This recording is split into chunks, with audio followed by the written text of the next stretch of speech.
মেয়েটা চোখ বন্ধ করে শুয়ে আছে, তার গোলাপি ঠোঁটজোড়া কাঁপছে।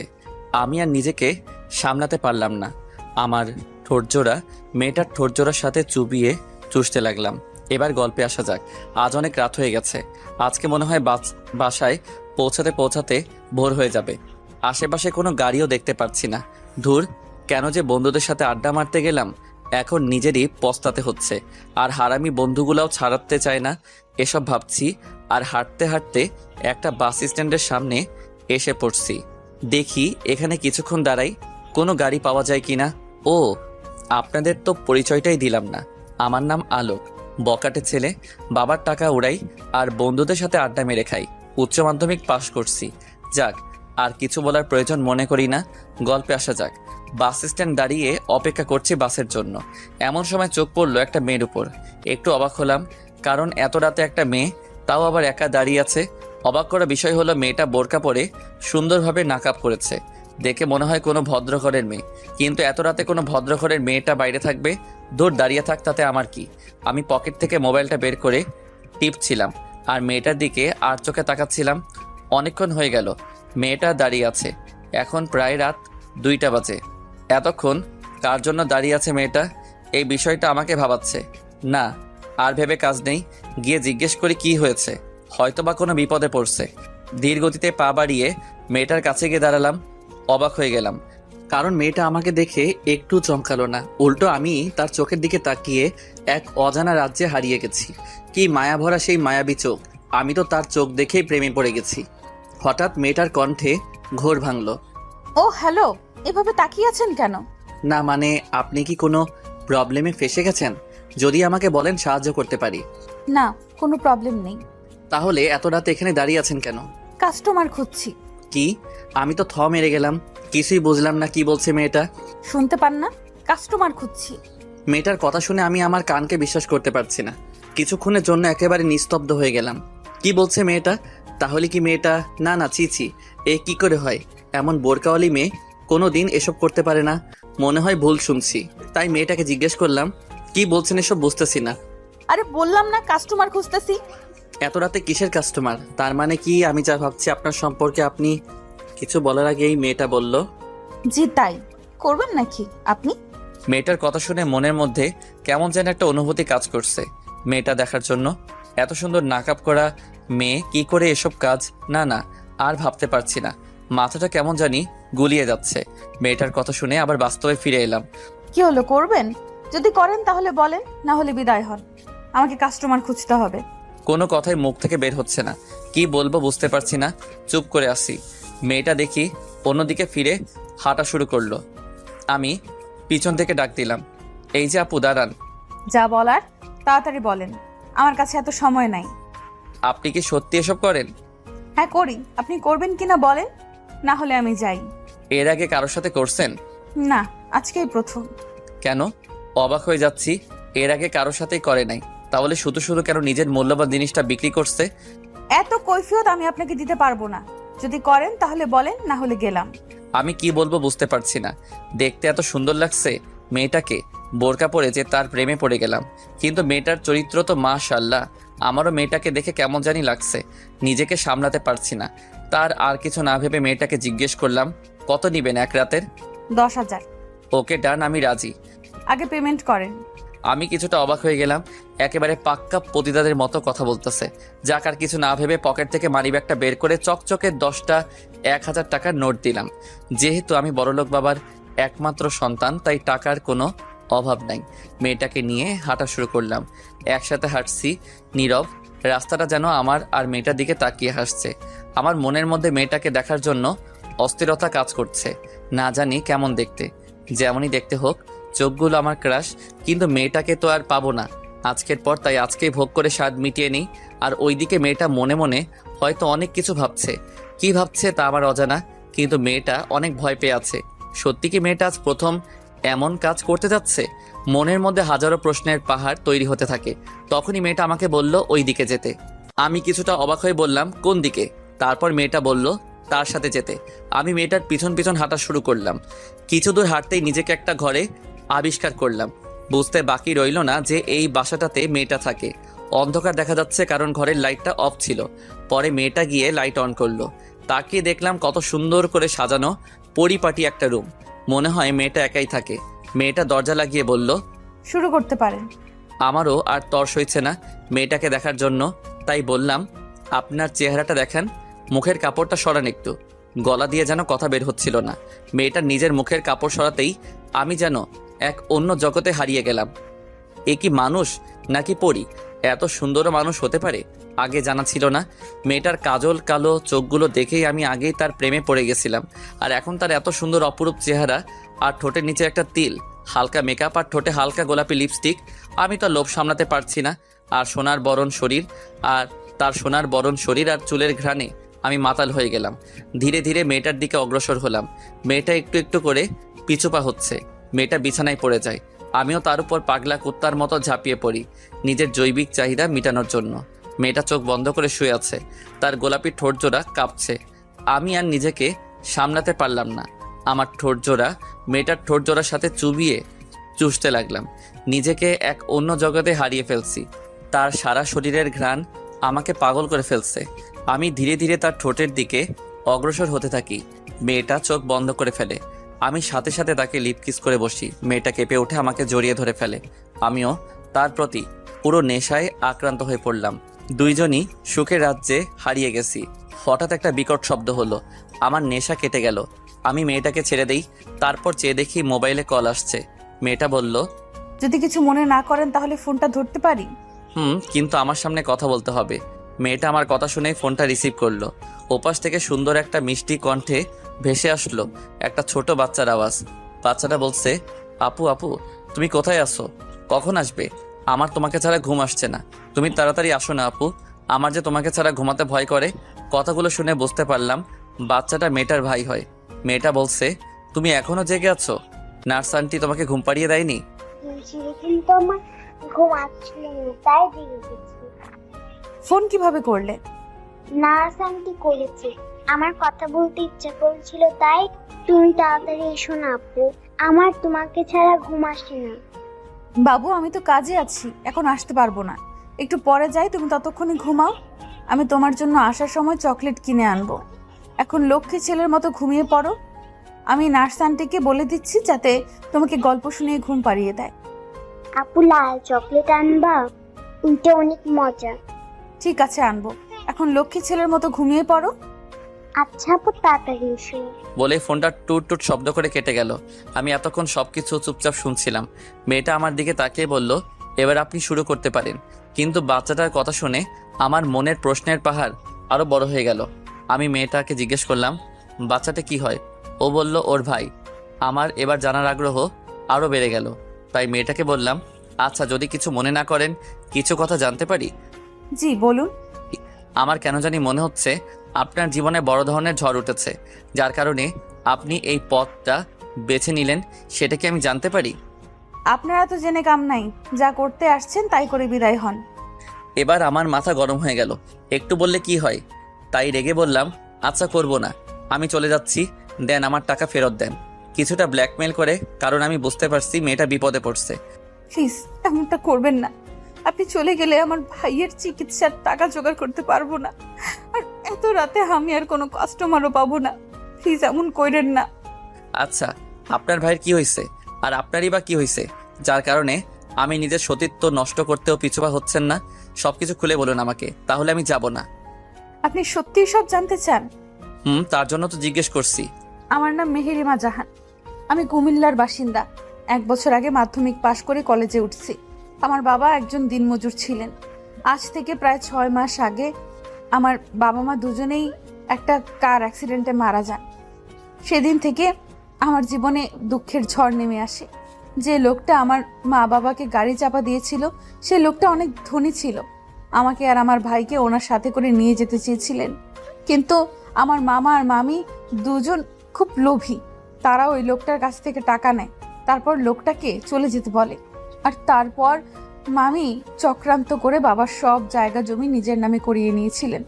ওনারা ঠিক করেছিলেন আমাকে ওনাদের ছেলের সাথে বিয়ে দিবেন, কিন্তু ওনার ছেলে অনেক খারাপ লোক ছিলেন, নেশা করত। তাই আমি বিয়েতে রাজি হইনি, কিন্তু এতে করে ওনারা আমার খাওয়া দাওয়া বন্ধ করে দিয়েছিলেন। বাধ্য হয়ে ছোট ভাইকে নিয়ে কোনো মতে পালিয়ে ঢাকা চলে আসি। ঢাকায় এসে এই ছোট্ট রুমটা ভাড়া নেই। তারপর টিউশনি করে কোনো মতে 2 ভাই বোন খেয়ে রাত কাটাতাম। এইভাবেই ভালো চলছিল আমাদের ভাই বোনের জীবন। কিন্তু তাতেও দুঃখের একটুও মায়া হলো না, আবার আমার জীবনে ঝড় তুলে দিল। একদিন ছোট ভাই খেলতে খেলতে হঠাৎ করে চিৎকার করে অজ্ঞান হয়ে পড়ে। পরে তাকে হসপিটালে নিয়ে গেলাম।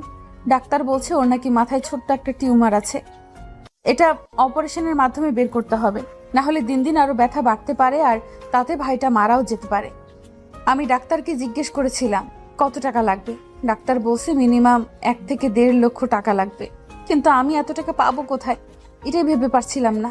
চাকরি খোঁজার অনেক চেষ্টা করছি, কিন্তু তারাও একই কাজ করতে চায় আমার সাথে। আমি রাজি হলে চাকরি দেবে, না হলে দেবে না, কিন্তু আমি রাজি হই না। দিন যেতে থাকে আর আমার ভাইটা মরণের সাথে লড়াই করতে থাকে।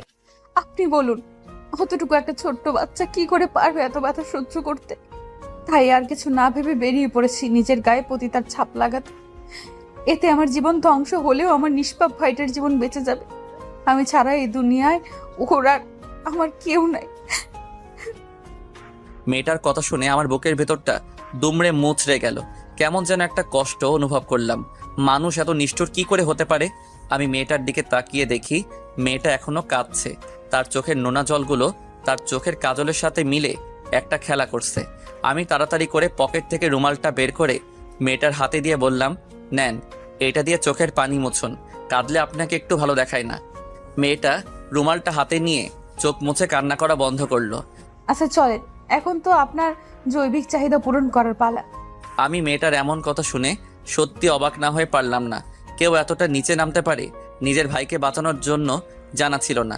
আমি মেয়েটার গলার শব্দে আবার বাস্তবে ফিরে এলাম। কি হলো আপনার, কি ভাবছেন? আচ্ছা, যদি কিছু মনে না করেন একটা কথা বলি। জি বলুন। আমি এরপর যা বলছি মেয়েটা তা শোনার জন্য মোটেও তৈরি ছিল না। আচ্ছা আপনি এবার আপনার কাজ শুরু করেন, আমি আর আপনাকে বাধা দেব না। আমার জীবনে প্রথম আপনি সেই পুরুষ যে আমার এত কাছে এসেছে। চাইলে এখন আপনি আমার গায়ে পতিতার ছাপ বসিয়ে দিতে পারেন, পরে আবার টাকা ফেরত চাইতে পারবেন না, কারণ টাকাটা আমার খুব প্রয়োজন। আমি কি বলবো কিছুই বুঝতে পারছিলাম না। একদিকে মেয়েটা আমার স্বপ্নের সেই রাজকুমারী, যাকে আমি মনে প্রাণে কাছে চাইছি, তবে সেটা স্বপ্নই ছিল এতদিন। আজ এত কাছে পেয়েও কি আমি তাকে হারিয়ে ফেলবো? তবে কি সে শুধু আজকে রাতটাই আমার? ভাবনাতে পড়ে গেলাম। না না, এই কিছুতেই হতে পারে না। এই মেয়েকে আমি সারা জীবন পাশে চাই। যেই মেয়ে ছোট ভাইয়ের জন্য নিজের সতীত্ব বিলি করতে রাজি, সেই মেয়ে আর যাই হোক প্রতারক হতে পারে না। এই মেয়ের মন যে জয় করতে পারবে, জীবনের বিনিময় হলেও তাকে আগলে রাখবে। না না, একে হারাতে পারবো না। তাহলে আমার যে কি হবে তা আমি নিজেই জানি না। প্রথম দেখায় যাকে ভালোবেসে ফেলেছি তাকে কি করে হারাতে দিতে পারি? মনের মধ্যে হাজারো ভাবনার ঢেউ তুলছে। চুপ করে বসে থাকতে দেখে মেয়েটা বলল, কি হলো, কি ভাবছেন? কই কিছু না তো। দেখুন, আমার কাছে বেশি সময় নেই, ভোর হতে আর অল্প সময় বাকি আছে। তারপর কিন্তু আর কিছু করতে পারবেন না বলে দিলাম। আর টাকার আশা ছেড়ে দেন। আর কিছুই করতে চাইও না। মেয়েটা অবাক হয়ে বড় বড় চোখ করে তাকিয়ে বলল, আর কিছু করতে চান না মানে? মানে কিছু না, করতে চাই না, এটাই বললাম। দেখুন, করবেন কি না করবেন সেটা আপনার ব্যাপার, কিন্তু কিন্তু টাকাটা ফেরত পাবেন না। এবার আমার মাথায় রাগ উঠে গেল। বারবার শুধু টাকার কথা বলে। অবশ্যই এতে মেয়েটার কোনো দোষ নেই। ওর জায়গায় অন্য মেয়ে থাকলেও একই কথা বলতো। না, আর দেরি করা ঠিক হবে না। মেয়েটা আমার মনের কথা খুলে বলি, দেখি যদি রাজি হয় তাহলে আমার জীবন ধন্য। আচ্ছা, একটা কথা বলতে পারি যদি কিছু মনে না করেন? আবার কি কথা? দেখুন, যা বলার তাড়াতাড়ি বলুন, আমার এত সময় নেই। সময় নেই মানে? আর কোনো জায়গায় কাস্টমার ওয়েট করছে নাকি? না, তা না। যাক, বাদ দেন, বলেন কি বলবেন শুনি। এরপর আমি যা বললাম এতে মেয়েটা নিজের কানকে বিশ্বাস করতে পারছিল না। চলুন দেখা যাক। আসলে কথাটা হলো, কি বলেন? না মানে আসলে কথাটা হলো, কি বলা দরকার বুঝতে পারছিলাম না। কি মানে করছেন? যা বলার সোজাসুজি বলেন। আমি আপনাকে ভালোবাসি, আপনাকে বিয়ে করতে চাই। কথাটা বলেই মাথা নিচু করে ফেলি। আর এদিকে মেয়েটা যেন আকাশ থেকে পড়লো আমার এমন একটা কথা শুনে। এটার জন্য মেয়েটা মোটেও তৈরি ছিল না। কি বলছেন এসব? আপনার মাথা ঠিক আছে তো নাকি? দেখুন, আবেগের বশে কোনো কথা বলা উচিত না। আপনি যা করতে এসেছেন তাই করে বিদায় হন। আমি আবেগের বশে কথা বলছি না, যা বলছি মন থেকে বলছি। আমি আপনাকে প্রথম দেখেই ভালোবেসে ফেলছি আর আপনাকে বিয়ে করতে চাই। দেখুন, এই মুহূর্তে আপনার আবেগটা কাজ করছে, তাই এসব কথা বাদ দেন প্লিজ। আপনি আপনার কাজ করে চলে যেতে পারেন। আর হ্যাঁ, বিয়ে করে কি করবেন শুনি? যেটা বিয়ে করে পাবেন সেটা তো বিয়ের আগেই পেয়ে যাচ্ছেন। তাহলে আর বিয়ে করবেন কেন? তাও আবার আমার মতো একটা ফতিতার সাথে। মেয়েটার এমন কথা শুনে ভীষণ রাগ উঠল। মন চেয়েছিল কষিয়ে 2টা থাপ্পড় দিতে। আরে হেতিকে ভালোবাসি বলে মুখে যা আসে তাই বলে যাবে নাকি? দেখুন, বিয়ে মানে যে সেক্স করা তা কিন্তু নয়। বিয়ের আরও অনেক ভালো দিক আছে। আমি আপনাকে আমার সারা জীবনের সুখ দুঃখের সাথী বানাতে চাই। বলেন, হবেন কি আমার পথ চলার সাথী? মেয়েটা কি বলবে বুঝতে পারছে না। কি বলা উচিত তার এখন? মেয়েটা একটা ভাবনার মধ্যে ডুবে গেল। একটা আপত্তিকর ছাপ দেখতে পাচ্ছিলাম তার মুখে। মেয়েটা বলল, আমি আপনাকে বিয়ে করতে পারবো না। আপনি যা করতে এসেছেন তাই করে চলে যান। এতে মেয়ের উপর কোনো দয়া দেখানোর দরকার নেই। এসব শুনে আমার মাথায় আরও বেশি গরম হয়ে যায়। নিজেকে আর আটকে রাখতে পারি না। ঠাস করে মেয়েটার গালে চড় বসিয়ে দেই। মেয়েটা গালে হাত দিয়ে বসে আছে। বুঝতে পারলাম চড়টা খুব জোরেই লেগেছে, কারণ চড় খেয়ে মেয়েটা বিছানার কোণে ছিটকে পড়ে। আমি এমন কিছু করব সে স্বপ্নেও ভাবতে পারে নাই। ওই, তুই নিজেকে কি মনে করিস? হ্যাঁ?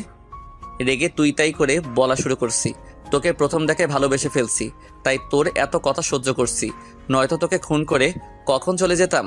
এখন বল, বিয়ে করবি কি না? না, করবো না আপনাকে বিয়ে। হাসছেন কেন?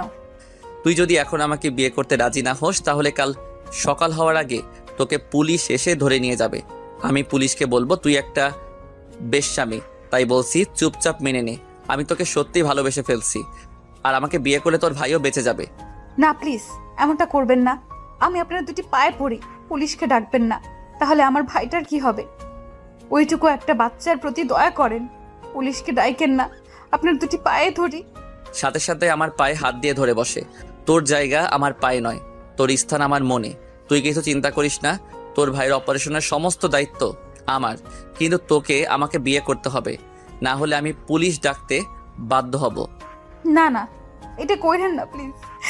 নিজের অজান্তেই আমার মুখে একটা হাসি ফুটে ওঠে। আমি মেয়েটার গালে হাত দিয়ে তার চোখের পানি মুছে দেই। তারপর তার কপালে আলতো করে একটা চুমু খাই আর বলি, যাও এখন শুয়ে পড়ো। খেয়াল করলাম তার গালটাতে চড় মারার ফলে হাতের 5 আঙ্গুলের ছাপ বসে গেছে। কিন্তু আপনার পরিবার কি আমার মতো একটা এতিম মেয়েকে মেনে নেবে? এই চুপ! কে বলছে তুমি এতিম? আমি আছি না তোমার সাথে? খবরদার, খবরদার আর নিজেকে এতিম বলবে না। কথাটা শোনার পর মেয়েটা হাউমাউ করে কেঁদে ফেললো। কাঁদুক, সে আজকেই তার জীবনের শেষ কান্না। আর কোনোদিন তাকে কাঁদতে দিব না। আমি তার চোখের পানি মুছে দিয়ে বললাম, যাও গিয়ে শুয়ে পড়ো। রাত অনেক হয়েছে, সকালে তোমার ভাইকে দেখতে যেতে হবে তো। মেয়েটা কোনো কথা না বলে বিছানার এক কোণে গুটিসুটি মেরে শুয়ে পড়ে। আমি একটা বালিশ আর চাদর নিয়ে নিচে বেঁধেতে বিছানা করে শুয়ে পড়ি। কিছুক্ষণ পর হঠাৎ কারো চিৎকারের বিকট শব্দে আমার ঘুম ভেঙে গেল। মেয়েটা কোনো কথা না বলে চুপচাপ বিছানার এক কোণে গিয়ে শুয়ে পড়ল। খেয়াল করলাম মেয়েটা বালিশে মুখ লুকিয়ে কাঁদছে। আমার মন চাইছিল ওকে শক্ত করে জড়িয়ে ধরে বলি, কেঁদো না, আমি আছি তোমার পাশে। কিন্তু সেই অধিকারটুকু এখনো পাইনি। তাই আর কিছু না বলে আমি একটা বালিশ আর চাদর নিয়ে মাটিতে বিছানা পেতে শুয়ে পড়ি। এখনো কান্নার গুনগুন আওয়াজ শোনা যাচ্ছে। কি করব বুঝতে পারছি না। এখন কি আমার ওকে সান্ত্বনা দেওয়া উচিত হবে? মনে মনে ভাবছি, মেয়েটাকে এইভাবে জোর করে বিয়ে করা কি ঠিক হচ্ছে নাকি? না না, যা করছি ঠিকই করছি। পতিতা হয়ে সমাজে বসবাস করার চেয়ে আমার বউ হয়ে থাকা অনেক ভালো। এমনিতেই মেয়েটা সবকিছু হারিয়ে নিঃস্ব। এখন তার শেষ সম্বলটা যদি হারিয়ে পতিতার পরিচয় জীবন কাটায়, তাহলে হয়তো বেশি দিন বাঁচবে না। আর এমনিতে আমি ওকে প্রথম দেখেই ভালোবেসে ফেলেছি। ও শুধু আমার। ওকে যে করি হোক আমার করে পেতে হবে। পৃথিবীর সমস্ত কিছু ত্যাগ করে হলেও আমি এই মেয়েটাকে বিয়ে করব। এসব ভাবতে ভাবতে কখন যে ঘুমিয়ে পড়লাম টেরই পেলাম না। একটু পর হঠাৎ একটা চিৎকারের শব্দ শুনে আমার ঘুম ভেঙে গেল। আমি রীতিমতো ভয় পেয়ে লাফিয়ে উঠছি। উঠে দেখি মেয়েটা ভয়ে চুপসে গেছে। আমি ওর কাছে তাড়াতাড়ি করে গিয়ে ওকে জড়িয়ে ধরি, আর মেয়েটাও আমাকে শক্ত করে জড়িয়ে ধরে ফেললো। আমার বুঝতে আর বাকি রইল না যে মেয়েটা স্বপ্ন দেখে ভয় পাইছে। কি হলো, কোনো খারাপ স্বপ্ন দেখলে নাকি? আমার আমার আমার ভাই কোথায়? ওকে দেখতে পাচ্ছি না। বুঝতে পেরেছি, মেয়েটা ওর ভাইকে নিয়ে কোনো খারাপ স্বপ্ন দেখেছে। তোমার ভাই হসপিটালে, তুমি জানো না? মেয়েটার হুঁশ ফিরল, এতক্ষণ ভয়ে ঘোরের মধ্যে ছিল। হুঁশ ফিরতেই আমাকে এক ঝটকা দিয়ে সরিয়ে দিল। তারপর তার কান্নার মাত্রা আরো বেড়ে গেল। ইস, কত সুন্দর লাগে কাঁদলে, একদম বাচ্চাদের মতো। কিন্তু এখন রোমান্স করার সময় নাই। ওই, কাঁদছো কেন? কি হয়েছে? কিছু না। মেয়েটা তার চোখের পানি মুছে কান্না বন্ধ করে। কি হলো বলো, কি হয়েছে? আচ্ছা, কিছু কথা বলার ছিল। হ্যাঁ বলো, কি বলবে? আপনি আমাকে সত্যিই ভালোবাসেন? আর আমাকে কি সত্যিই বিয়ে করতে চান? হ্যাঁ, আমি তোমাকে সত্যি ভালোবাসি আর তোমাকে বিয়ে করতে চাই। কিন্তু আপনার পরিবারের সবাইকে আমাকে মেনে নেবে? পরিবার বলতে তেমন কেউ নেই, আছে শুধু বাবা। বাবা তার ব্যবসা নিয়ে ব্যস্ত থাকেন আর আমি সারাদিন ঘুরি ফিরি আর খাই। আর আপনার মা? শুনেছি উনি নাকি আমার জন্মের পর মারা গেছেন। ছোটবেলা থেকেই বাবা আমার সবকিছু দেখাশোনা করছেন। এইভাবে কথা বলতে বলতে ভোরের আজান দিয়ে দিল। মেয়েটা আমাকে বলল, আচ্ছা, এখন আজান দিচ্ছে, যান নামাজটা পড়ে আসুন। আমি ভাবলাম কিছুটা দুষ্টামি করা যাক। আসলে আমার না খুব ঘুম পাচ্ছে, আমি ঘুমাই বলেই মেয়েটার কোলে মাথা রেখে শুয়ে পড়লাম। আর খেয়াল করলাম মেয়েটার মুখে একটা হাসির ঝলক। ওই কি করছেন, যান নামাজটা পড়ে আসুন আগে, তারপর ঘুমায়। না না, আমি যাব না, আমি ঘুমাই, তুমি পড়ো। আমি কোনো বেনামাজি পুরুষকে বিয়ে করতে পারবো না, কারণ যে তার সৃষ্টিকর্তাকে ভালোবাসতে পারে না সে আমাকে কি ভালোবাসবে? বুঝেছি। আপনি আমার সাথে মজা করছেন এতক্ষণ। নেন আপনার টাকা নেন, যান যান এখান থেকে। আপনাকে বিয়ে তো দূর, আপনার চেহারাও দেখতে চাই না। আমি সাথে সাথে উঠে পড়লাম, ওর দিকে করুণ চোখে তাকিয়ে থাকলাম। এখন আমাকে এইভাবে ব্ল্যাকমেল করছো, বিয়ের পর কি করবে শুনি? সেটা পরে ভেবে নিব, এখন যান। আচ্ছা যাচ্ছি। বিছানা থেকে উঠে ফ্রেশ হয়ে নামাজ পড়তে চলে গেলাম মসজিদে। নামাজ পড়ে আসে দেখি নাস্তা রেডি। মেয়েটা আমাকেই দেখেই বলল, চলে আসছেন, বসুন নাস্তাটা করে নেন। নাস্তা বানালে কখন? এই তো একটু আগে। আপনি বসুন, আমি বেড়ে দিচ্ছি। আমি মনে মনে খুশিতে নাচতেছি। বিয়ের আগে হবু বউয়ের হাতে রান্না খাবো, উফ কি খুশিটাই না লাগছে। আমি গিয়ে টেবিলে বসে পড়লাম। তারপর আমাকে খাবার বেড়ে দিয়ে দাঁড়িয়ে আছে। কি হলো, তুমি খাবে না? খাবো পরে, আপনি আগে খেয়ে নেন। না, তুমি বসো, দুজনে একসাথে খাবো। ওকে খাবার টেবিলে বসানোর জন্য ওর হাত ধরতে চিৎকার করে উঠলো। দেখলাম ওর চোখ বেয়ে নোনা পানি ধরছে। কি হলো কিছুই বুঝলাম না। খাবার টেবিল থেকে উঠে পড়লাম। চোখ পড়লো ওর হাতের উপর, দেখলাম অনেকখানি পুড়েছে। এটা কিভাবে হলো তোমার? একটু ছ্যাঁকা লাগছে, সমস্যা নাই, ঠিক হয়ে যাবে। যান আপনি খেয়ে নেন। সমস্যা নাই মানে? কতখানি পুড়ছে? আর তুমি বলছো একটুখানি? ওষুধ লাগাওনি? লাগিয়েছি। আচ্ছা এখানে বসো। আমি ওকে জোর করে টেবিলে বসালাম। তারপর ভাতের প্লেটটা হাতে নিয়ে ওকে খাইয়ে দিতে শুরু করলাম। খেতে চাইছিল না, তাও জোর করে খাওয়াইছি। খাওয়া দাওয়া শেষ করে দুইজনে রেডি হয়ে বেরিয়ে পড়লাম। গন্তব্য হসপিটাল, যেখানে ওর ভাই চিকিৎসাধীন রয়েছে। যাওয়ার সময় মেয়েটা ওর ভাইয়ের জন্য একটা চকলেট কিনলো।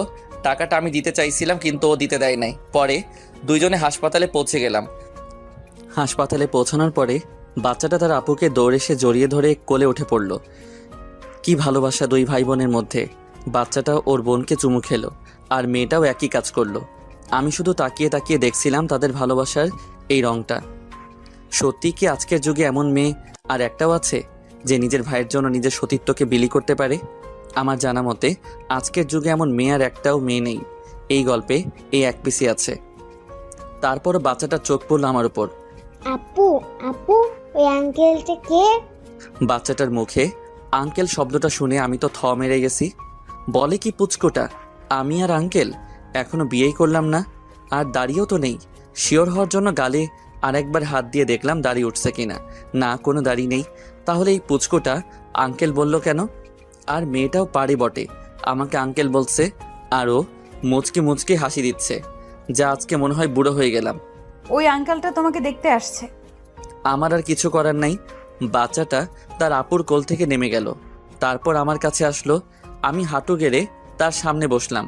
আঙ্কেল আঙ্কেল, আপনি সত্যি আমাকে দেখতে এসেছেন? হ্যাঁ, তোমার জন্যই তো আসছি। তার আগে তুমি আমাকে ভাইয়া বলে ডাকো। তোমার জন্য একটা গিফট আছে। কি গিফট আঙ্কেল? দেন না দেন। উফ, আবার আঙ্কেল? ভাইয়া বলো তাহলে দিব। আচ্ছা দেন, আগে দেখি। চোখ বন্ধ করো তোমার। বাচ্চা মানুষ তো, তাই বলার সাথে সাথে চোখ বন্ধ করে ফেলে। আমি একবার মেয়েটার দিকে তাকিয়েছিলাম, খেয়াল করছি মুচকি মুচকি হাসছে। এবার চোখ খুলো। পকেট থেকে একটা কিটক্যাট বের করে তার চোখের সামনে ধরি। ওয়াও আঙ্কেল, এত বড় চকলেট, এটা আমার জন্য? ধুর ছাই, বাচ্চাটা তো মহাপাজি, কিছুতেই কথা শুনছে না। আবারও আঙ্কেল বলছে, হ্যাঁ এটা তোমার জন্য, কিন্তু তোমাকে দিব না। কথাটা শোনা মাত্র বাচ্চাটার মুখটা কালো হয়ে গেল। মাথা নিচু করে দাঁড়িয়ে রইল, কোনো কথা বলছে না। আরে কি হলো তোমার? এমন মুখ গোমড়া করে দাঁড়িয়ে রইল কেন? এই চকলেটটা তোমার, তোমার জন্যই তো এনেছি। কিন্তু তার আগে ভাইয়া ডাকো একবার। বাচ্চাটা খুশি হয়ে আমাকে জড়িয়ে ধরে বলে, সত্যি এটা আমার জন্য? তোমার জন্য, কিন্তু এখন থেকে ভাইয়া বলে ডাকবা, কেমন? কথাটা বলে বাচ্চাটার হাতে চকলেটটা ধরিয়ে দিলাম। সাথে সাথে বাচ্চাটা আমার গালে চুমু দিয়ে বলল, থ্যাংক ইউ ভাইয়া, তুমি অনেক ভালো। তাই তুমিও অনেক ভালো। আচ্ছা ভাইয়া, এই চকলেটটা অনেক দামি তাই না? বেশি না, একটু। ও আচ্ছা, তাহলে এটা নিয়ে নে, এটা আমার লাগবে না। আমি অবাক হয়ে গেলাম। কেন কেন, চকলেটটা কি তোমার ভালো লাগে নাই? ভালো লাগছে, কিন্তু আমার আপু বলছে দামি জিনিস আমাদের মতো গরিবের কপালে জুটে না। আর চকলেটটা এত দামি, এর টাকাও আপু দিতে পারবে না। তাই বলছি এটা নিয়ে নেন, আমার একটাতেই হবে। বাচ্চাটা এমন একটা কথা শুনে আমার মাথা গোলাতে শুরু করলো। আমি একবার মেয়েটার দিকে তাকিয়ে দেখলাম মেয়েটার মুখখানিও কালো হয়ে গেছে। সত্যি কতটা কষ্টে না এতদিন জীবন যাপন করছে। যা, এই বাচ্চাটা বুঝতে পেরে গেছে টাকার মূল্য। দুনিয়াতে সব টাকারই খেলা। হঠাৎ বাচ্চাটার ডাকে আবার ধ্যান ভাঙলো। ভাইয়া এই নাও, আমার এটা লাগবে না, আমি এই একটাই খাবো।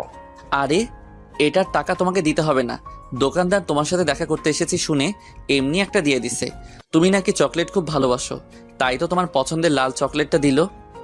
সত্যি বলছো? সত্যি। এখন যাও, গিয়ে শুয়ে আরাম করে খাও। ওকে ভাইয়া। বলেই সাথে সাথে আমার গালে আর একটা চুমু দিয়ে দৌড়ে ওর আপুর কাছে চলে গেল। ওর আপু মানে মেয়েটা তাকে বেডে বসিয়ে দিয়ে চকলেট খেতে বলল। বাচ্চাটা মহা আনন্দে চকলেট খাচ্ছিল। মেয়েটা আমার সামনে এসে দাঁড়ায়, বলল, চকলেট কখন কিনলেন? আমি তো দেখলাম না। তোমাকে না বলে কিনেছি, বললে কি কিনতে দিতে, তাই না বলে লুকিয়ে কিনছি। ও আচ্ছা। হুঁ, এখন চলো কোথায়? ডাক্তারের কাছে, দেখি আর একবার কি বলে তার নিজের কানে শুনি। মেয়েটাও আর কোনো আপত্তি করলো না। তার ভাইকে বলে আসলো কোথাও যেন না যায়, আর যেন দুষ্টমি না। আর বাচ্চাটা মাথা নাড়িয়ে হ্যাঁ সুযোগ জবাব দিল, কারণ পুচকোটা চকলেট খাওয়ায় ব্যস্ত। আমি আর মেয়েটা যেতে যেতে কথা বলছি, কিন্তু ডাক্তারের কেবিনে ঢুকেই খেলাম এক ধাক্কা। অবাক হয়ে গেলাম, কারণ কেন জানেন? চলুন দেখা যাক। আসতে পারি স্যার? আসুন। ডাক্তারকে দেখে আমি পুরো থ মেরে গেলাম, কারণ ডাক্তারটা আমার আব্বুর বন্ধু আর আমাদের ফ্যামিলি ডাক্তার। আরে, এ তো দেখছি আলোক, বাবা জীবন। এতদিন কই থেকে এলে? আঙ্কেল, আপনি এখানে কিভাবে? 6 মাস হলো বদলি হয়ে এসেছি। তা তোমার বাবার কি খবর? সে এখন কেমন আছে? আর তুমি হঠাৎ কি মনে করে? আমার আর আঙ্কেলের আলাপ দেখে মেয়েটা অবাক হয়ে তাকিয়ে থাকে, কোনো কথা বলে না। জি আঙ্কেল, আব্বু ভালো আছে। আসলে হয়েছে কি আঙ্কেল, আমি ওর ভাইয়ের ব্যাপারে একটু জানতে চেয়েছিলাম। কি হয়েছে এর ভাইয়ের? ও, এই কথা। আচ্ছা বসো, বলছি। দুইজনেই চেয়ারে বসে পড়লাম। তারপর ডাক্তার আঙ্কেল আমাকে সব খুলে বললেন। বেশি কিছু না, একটা অপারেশন করালে ঠিক হয়ে যাবে। আঙ্কেল, আপনি যা করার করুন, যত টাকা লাগে আমি দেব, কিন্তু বাচ্চাটা যেন কোনো ক্ষতি না হয়। আচ্ছা, চিন্তা করো না, আমি পার্সোনালভাবে এই ব্যাপারটা হ্যান্ডেল করব। তাহলে আঙ্কেল, আপনি যত তাড়াতাড়ি সম্ভব অপারেশনটা শুরু করে দিন। আমরা তাহলে এখন উঠি। কি, এইমাত্র তো এলে আর এখনই বলছো উঠি? যে চা নাস্তা খেয়ে যাও। না আঙ্কেল, আজ না অন্যদিন, বলে আমরা উঠে হাঁটা শুরু করলাম। মেয়েটার মুখের দিকে একবার তাকিয়েছিলাম, ঘন কালো কুয়াশায় যেন তার সুন্দর মুখটা ঢেকে গেছে। কোনো কথা বলছে না, চুপচাপ। আমি কেবিন থেকে বের হওয়ার আগেই ডাক্তার আঙ্কেল আমাকে ডাক দিল। বাবা আলোক, শোনো। আমি আর মেয়েটা দুজনেই দাঁড়িয়ে পড়লাম, পিছন ফিরে তাকিয়ে বললাম, জি আঙ্কেল বলুন। ডাক্তার আঙ্কেল চেয়ার থেকে উঠে এসে আমার কানের কাছে ফিসফিস করে বলছে, এটা করবে শুনি? দেখি কি করা যায়। চালিয়ে যাও বাবা, তোমাদের দুজনকে বেশ ভালো মানিয়েছে। আমি আর কিছু বললাম না, শুধু একটু হেসে চলে আসলাম। কিন্তু এদিকে মেয়েটার মন এখনো খারাপ, হয়তো তার ভাইয়ের কথা ভাবছে। কি হলো, কি ভাবছো? মেয়েটা চমকে গেল। কই কিছু না তো। চুপচাপ যে, কোনো কথা বলছো না যে? এমনি। আর কোনো কথা বলল না। আমি আর কিছু জিজ্ঞেস করলাম না, কারণ জানি এর মন ভালো নেই। পরের দুইজনে বাচ্চাটার কাছে গেলাম। আমি মেয়েটাকে বললাম, শুনো, আমি কিছুক্ষণের জন্য একটু বাসায় থেকে ঘুরে আসি, বাবার সাথে কিছু কথা আছে তো তাই। মেয়েটা ওর ছোট ভাইয়ের পাশে বসে মাথায় হাত বুলিয়ে দিচ্ছিল। আচ্ছা। আর কিছু বলল না, হয়তো লজ্জাবোধ কাজ করছে তাই। আচ্ছা, তাহলে আমি এখন আসি, চিন্তা করো না, আমি বিকাল হওয়ার আগেই চলে আসবো। ওকে। আমিও আর কিছু না বলে বেরিয়ে পড়লাম বাড়ির উদ্দেশ্যে। গাড়িতে বসে বসে ভাবছি বাবাকে আজ সব কিছু খুলে বলবো। তিনি নিশ্চয়ই আমার কথা রাখবেন। আরও অনেক কথা ভাবতে ভাবতে বাড়িতে এসে পৌঁছালাম। কিন্তু কে জানতো যে বাড়িতে আমার জন্য একটা সারপ্রাইজ অপেক্ষা করছে। গেটে গিয়ে টোকা দিতে দারোয়ান কাকা গেট খুলে দিল, আর সাথে একটা চিঠি আর বাসার চাবিও দিল। মেয়েটির কাছ থেকে বিদায় নেওয়ার আগে মাথায় একটা দুষ্টবুদ্ধি খেলে গেল, কিন্তু কি আর করার, জানি সে প্রশ্রয় দেবে না। তাই হসপিটাল থেকে বাসার উদ্দেশ্যে বেরিয়ে পড়লাম। বাসে উঠে বসলাম। মনের মধ্যে এই 2 দিনে মেয়েটিকে নিয়ে অনেক স্বপ্ন এঁকে ফেলছি। যে করেই হোক এই স্বপ্নগুলোকে আমার পূরণ করতেই হবে। মেয়েটিকে ছাড়া যে আমি এক মুহূর্ত ভাবতে পারছি না। সারাদিন শুধু ওর কথাই মনে পড়ে। এটাই হয়তো সত্যিকারের ভালোবাসার টান। বেশ বুঝতে পারছি মেয়েটার মন এখনও খারাপ, কারণ চলে আসার সময় ওর মুখটা কেমন কালো হয়ে গিয়েছিল। আর এদিকে বাড়িতে গিয়ে প্রথমে বাবাকে সবকিছু খুলে বলবো ভাবছি। ভাবতে ভাবতে গাড়ি থেকে নেমে বাসার সামনে আসলাম। তারপর গেটে টোকা দিতেই দারোয়ান কাকা গেট খুলে দিল। আলোক বাবা, তুমি কালকে সারা রাত কোথায় ছিলে? জানো বড় সাহেব কত চিন্তা করছিল তোমার জন্য। বন্ধুদের সাথে ছিলাম কাকা, কিন্তু এতে চিন্তা করার কি আছে? আমি তো বাবাকে বলেই গিয়েছিলাম যে আমি রাতে বাড়িতে নাও ফিরতে পারি। এই নাও, বড় সাহেব এগুলো তোমাকে দিতে বলেছিল। এগুলো কি? আর বাবা কোথায়? বড় সাহেব কয়েকদিনের জন্য দেশের বাইরে গেছেন। যাওয়ার আগে এই কাগজ আর চাবিটা দিয়ে গেছেন। আমি আর কিছু বললাম না, নর্মালি ভাবে বিহেভ করলাম। তারপর চাবিটা আর কাগজটা হাতে নিয়ে বাড়ির ভিতরে চলে গেলাম। ঘরে গিয়ে ঢুকতেই কেমন যেন ফাঁকা ফাঁকা লাগছে, চারিদিকে নিস্তব্ধতা কাজ করছে। তারপর ঘরে জানালা খুলে দিলাম, বাইরের একটু ঠান্ডা বাতাস বইছে। এরপর আমি আমার রুমে গেলাম। টেবিলের ওপর কাগজ আর চাবিটা রেখে ফ্রেশ হতে চলে গেলাম। ফ্রেশ হয়ে বেরিয়ে এসে একটু বিছানায় হেলান দিতে চোখ পড়ল সেই কাগজটার উপরে। তাই আর দেরি না করে তাড়াতাড়ি কাগজটা হাতে নিয়ে খুলে পড়তে শুরু করলাম। পড়তে পড়তে হঠাৎ করে বুকের ভিতরটা কেমন যেন দুমড়ে মুচড়ে গেল। চলুন দেখা যাক কি লেখা আছে কাগজটিতে। ডিয়ার আলোক, হঠাৎ করে একটা জরুরি মিটিংয়ের জন্য 1 মাসের জন্য আমাকে দেশের বাইরে যেতে হচ্ছে। তোমাকে কথাটা কাল রাতেই বলবো ভাবছিলাম, কিন্তু তুমি সারা রাত বাড়িতে ফিরোনি। খুব ভোরে আমাকে দেশ ছেড়ে যেতে হবে, তাই রাতে তোমাকে ফোন করেছিলাম কথা বলার জন্য, কিন্তু তোমার ফোন অফ ছিল। জানি না এভাবে আর কতদিন চলবে। যাই হোক, বাবা নিজের খেয়াল রাখবে। সময় হলে আমি তোমাকে ফোন করব। বেশি রাত করে বাইরে থাকবে না, আর নিজের প্রতি একটু যত্ন নিবে, কেমন? আর হ্যাঁ, তোমার হাত খরচের জন্য আলমারিতে কিছু টাকা রাখা আছে, সেখান থেকে যা খুশি খরচ করো, কিন্তু নিজের দিকে একটু খেয়াল রেখো, কেমন? আসি, ভালো থাকবে, বাই। এই লেখা ছিল। সত্যি আমি বাবার অবাধ্য সন্তান। কোনো দিনও তার একটা কথা শুনিনি। অনেকবার বলেছিল তার সাথে ব্যবসার কাজে হাত লাগাতে, কিন্তু আমি তা শুনিনি, কারণ আমার কাজ করতে ভালো লাগতো না। সত্যি খুব খারাপ লাগছে। মা মারা যাওয়ার পর থেকে বাবা বিয়ে করেনি এই ভয় যদি সৎ মায়ের মতন আমাকে কষ্ট দেয়। ছোটবেলা থেকে অনেক আদরে মানুষ করছে, তাই আজ আমি এই রকম। মনে মনে নিজেকে গালি দিতে লাগলাম। চিঠিটা টেবিলে রেখে দিলাম। তারপর বিছানায় গিয়ে হেলান দিয়ে শুয়ে পড়লাম। কখন যে চোখের পাতা দুটো এক হয়ে গেল বুঝতেই পারলাম না। অনেকক্ষণ পর মনে হলো খুব গরম পড়ছে, শরীর ভেজা ভেজা মনে হচ্ছে। না, আর সহ্য করা যাচ্ছে না। ঘুমকে পরাজিত করলাম। চোখ খুলে বুঝতে পারলাম কারেন্ট চলে গেছে। ঘড়ির দিকে তাকিয়ে দেখি দুপুর 3টা বেজে গেছে। সাথে সাথে আমার মাথায় হাত, এত বেলা হয়ে গেছে। আর ওদিকে না জানি মেয়েটির কি অবস্থা, দুপুরে কিছু খেয়েছে কিনা তাও জানি না। আর কিছু না ভেবে তাড়াতাড়ি ফ্রেশ হয়ে গাড়ি নিয়ে বেরিয়ে পড়লাম হসপিটালের উদ্দেশ্যে। পৌঁছাতে পৌঁছাতে 3টা 30 বেজে গেল।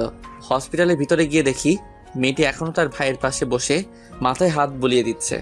আমি সামনে গিয়ে একটু গলা ছেড়ে কাশি দিলাম। মেয়েটা আমার দিকে ঘুরে তাকায়, কিন্তু কোনো রিয়াকশন নেই। ও ঘুমিয়ে পড়ছে। হুম দুপুরে খাবার খাইছে? খাবার খাইয়ে ওষুধ খাইয়ে ঘুম পাড়িয়ে দিলাম। আর তুমি কিছু খাইছো? মেয়েটা কিছুটা ভ্রু কুঁচকে গেল। না মানে হ্যাঁ, খেয়েছি। আর আপনি? না, এখনো খাইনি। চলো এখন খাবো। তো যান, খেয়ে আসেন, আমি এখানেই আছি। তুমি কিছু খাবে না আমি জানি, তুমিও না খেয়ে আছো। না, আমি খেয়েছি, আপনি যান, খেয়ে আসেন। জানি মেয়েটার মনের অবস্থা ভালো নেই, কিন্তু না খেয়ে থাকলে তারও শরীর খারাপ করতে পারে। দেখো, মিথ্যা বলে লাভ নেই। আমি জানি তুমি কিছু খাওনি। মেয়েটা হয়তো মনে মনে ভাবছে যে আমি কিভাবে জানলাম যে না খেয়ে আছি। না মানে আসলে পরে খেয়ে নেব, আপনি খেয়ে আসুন। না, তুমি না খেলে আমিও খাবো না। আর জানো, আমি ক্ষুধা সহ্য করতে পারি না, কিন্তু তুমি তো খাবে না, তাই না? তাহলে আমিও খাবো না, এতে আমার মরণ হয় হোক। বলে একটা চেয়ারে বসে পড়লাম। মেয়েটা বসা থেকে উঠে আমার সামনে এসে দাঁড়ালো। দেখুন, জেদ করবেন না প্লিজ। আমার ভাইটাকে রেখে এখন আপনার সাথে কিভাবে যাব বলুন? হঠাৎ যদি উঠে পড়ে, আমাকে দেখতে না পেলে কান্নাকাটি শুরু করবে। আমি জানি মেয়েটারও খিদা লাগছে, কিন্তু মুখ ফুটে কিছু বলতে পারছে না। সব মেয়েরা এমনই হয়, মনের ভিতরে লুকানো কথা কোনোদিনও মুখ ফুটে বলবে না। কিন্তু তোমার ভাই তো এখন ঘুমাচ্ছে, চিন্তা করো না। ওর উঠে পড়ার আগে আমরা চলে আসব। আর উঠে পড়লে ওর নার্স আন্টি তো আছেই দেখে রাখার জন্য, তাই না? তাই প্লিজ চলো আমার সাথে। অনেক জোরাজুরি করার পর রাজি করালাম। একজন নার্সকে বাচ্চাটার সামনে রেখে দুজন বেরিয়ে পড়লাম। হসপিটালের সিঁড়ি দিয়ে নামছিলাম দুজনে, হঠাৎ করে মেয়েটা পায়ে হোঁচট খেয়ে প্রায় পড়ে যাওয়ার মতো অবস্থা হয়। আমি তাড়াতাড়ি করে ধরে ফেলি। এতে মেয়েটা কিছুটা লজ্জা বোধ করে আর পায়ে একটু আঘাত পায়। হাঁটতে পারছে না মেয়েটা, হয়তো পায়ে একটু বেশি ব্যথা পাইছে। আমার কাঁধে হাত রেখে হাঁটা শুরু করলো, কিন্তু এমন করে খুঁড়িয়ে হাঁটলে সন্ধ্যা হয়ে যাবে। আর এদিকে আমার খিদেই প্রাণ যায়। দূর চাই কি করব বুঝতে পারছি না। হঠাৎ করে মাথায় একটা শয়তানি বুদ্ধি এলো। মেয়েটার দিকে তাকিয়ে একটু হাসি দিয়ে মেয়েটাকে কোলে তুলে ফেললাম। ওরে বাবা রে, কি ভারী রে, দেখে বোঝা যায় না কিন্তু পুরাই ময়দার বস্তা। আমি এমন কিছু একটা করব তা মেয়েটা কখনো ভাবিনি। লজ্জায় সে তার চোখ বন্ধ করে ফেলে। আমি আস্তে আস্তে করে মেয়েটাকে নিয়ে নামছি। কি রোমান্টিক সিন দেখলে আপনাদেরও হিংসা হবে, যেমন হিংসা হয়েছিল হাসপাতালের মানুষগুলোর। হ্যাঁ, হসপিটালের সবাই আমার দিকে ড্যাব ড্যাব করে তাকিয়েছিল। তাকিয়ে থাক, তাতে আমার কি? আমি তো আমার হউকে কোলে নিয়েছি। অবশেষে মেয়েটাকে গাড়িতে বসিয়ে দিলাম, তারপর গাড়ি চালানো আরম্ভ করলাম। গাড়ি চালানোর সময় মেয়েটার দিকে একবার তাকিয়ে দেখি লজ্জায় মেয়েটার মুখখানি লাল হয়ে গেছে। আর আমার তো হাসতে হাসতে দম যায়, কিন্তু তাও নিজের হাসিকে কন্ট্রোল করলাম, কারণ এখন যদি হাসি তাহলে কপালে দুঃখ আছে। মেয়েটা চুপচাপ বসে আছে আর আমি গাড়ি চালাচ্ছি। কি হলো, কিছু বলছো না যে? আপনি আমাকে ওভাবে কোলে নিলেন কেন? তুমি তো হাঁটতে পারছিলে না, তাই। এরপর থেকে আমার পারমিশন ছাড়া আমাকে ওইভাবে কোলে নিবেন না, বুঝছেন? ওকে, আমি মনে মনে বলছি, দাঁড়াও না একবার, শুধু বিয়েটা করে নিই, তারপর তোমাকে দেখাবো কে কার পারমিশন নিয়ে কি করবে। এমন টাইট দিমো জীবনেও ছুটতে পারবা না। আচ্ছা, তোমার পায়ে কি খুব ব্যথা করছে? না। আর কোনো কথা বললাম না। গাড়িটা একটা বড় রেস্টুরেন্টের সামনে পার্ক করলাম, তারপর দুজনে ভিতরে গিয়ে বসলাম। আমি তার দিকে মেনু কার্ড এগিয়ে দিয়ে বললাম কি খাবে তা অর্ডার করতে, কিন্তু সে বলল আপনারা যা খুশি অর্ডার করুন। তাই আমি নিজেই অর্ডার করলাম। খাবারের নামগুলো অজানা থাক, বললে আবার আপনাদের লোভ লাগবে। ওয়েটার খাবার পরিবেশন করে দিয়ে গেল, কিন্তু মেয়েটা কিছু খাচ্ছে না, শুধু আর চোখে খাবারের দিকে তাকাচ্ছে। কি হলো, খাচ্ছ না যে? নাওয়া খাওয়া শুরু করো। না মানে এত ভালোভাবে খাবার, না মানে এত ভালো ভালো খাবার আগে কখনো খাইনি তো, তাই জানি না কিরকম খেতে। আর আমার ভাই ওসব কোনোদিন দেখেনি, ওকে ছাড়া আমি এত ভালো ভালো খাবার কিভাবে খাবো বলুন? ও আচ্ছা, এই কথা চিন্তা করো না, তোমার ভাইয়ের জন্য নিয়ে যাব। আর এই খাবারগুলো খুবই ভালো আর সুস্বাদু। বিশ্বাস না হলে খেয়ে দেখো একটু। তারপর মেয়েটা খাওয়া শুরু করলো, কিন্তু কেন জানি মনে হচ্ছে ওর খেতে খুব কষ্ট হচ্ছে। মুহূর্তেই মনে পড়লো ওর তো হাত চাকা খাইছে, হয়তো এই জন্য খেতে কষ্ট হচ্ছে। আমার মনে কুবুদ্ধি ধরা দিল মেয়েটাকে নিজের হাতে খাইয়ে দিবার। ভাবতে দেরি কিন্তু করতে দেরি করিনি, সঙ্গে সঙ্গে উঠে মেয়েটার পাশে গিয়ে বসলাম। মেয়েটা কিছুটা চমকে গেল। কি হলো, তোমার খেতে অসুবিধা হচ্ছে? তাও আমাকে বলতে পারছো না? না মানে আসলে হাতে একটু জ্বালা করছে। আচ্ছা, তোমার খেতে হবে না, আমি খাইয়ে দিচ্ছি। না ঠিক আছে, আমি খেতে পারবো। হ্যাঁ হ্যাঁ হয়েছে, জানি কেমন খেতে পারবে। চুপচাপ বসো এখানে, কোনো কথা বলবে না। মেয়েটা আর কোনো কথা বললো না। আমি খাবার প্লেট হাতে নিয়ে খাইয়ে দিতে শুরু করলাম। কিছুক্ষণ পর খেয়াল করলাম মেয়েটা কাঁদছে। কি হলো, কাঁদছে কেন? কিছুই বুঝলাম না। ঝাল লাগলো নি? এই কি হলো তোমার, কাঁদছো কেন? কই কিছু না তো। তাহলে কাঁদছো কেন? কই কোথায় কাচ্ছি, ওই এমনি চোখে কি জানি পড়লো। আমি কি বোকা নাকি নিজেকে চালাক ভাবো তুমি? সত্যি করে বলো কি হয়েছে? আসলে এইভাবে তুলে আমার মা বাবা খাইয়ে দিতেন তো, তাই আজকে আপনি খাইয়ে দিতেই ওনাদের কথা মনে পড়ে গেল। দূর পাগলি, খাওয়ার সময় এইভাবে কেউ কাঁদে নাকি? একদম কাঁদবে না। ওনারা সব সময় তোমার পাশে আছে, তোমাদের জন্য সব সময় দোয়া করে। আর তোমরা যদি এইভাবে ভেঙে পড়ো তাহলে যে ওনাদের আত্মা কষ্ট পাবে। হুম। আচ্ছা, এবার লক্ষ্মীমের মতো হা করো আর একদম কাঁদবে না। পুরো খাবারটা শেষ করতে হবে। তোমাকে আরো মোটু হতে হবে, কারণ আমি চিকন চাকন মেয়ে পছন্দ করি না, বুঝলা? কথাটা শুনেই মেয়েটার মুখের হাসির ঝলক দেখতে পেলাম। কি সুন্দর মায়াবী হাসি। বারবার এই হাসির ওপরে আমি ক্রাশ খাই।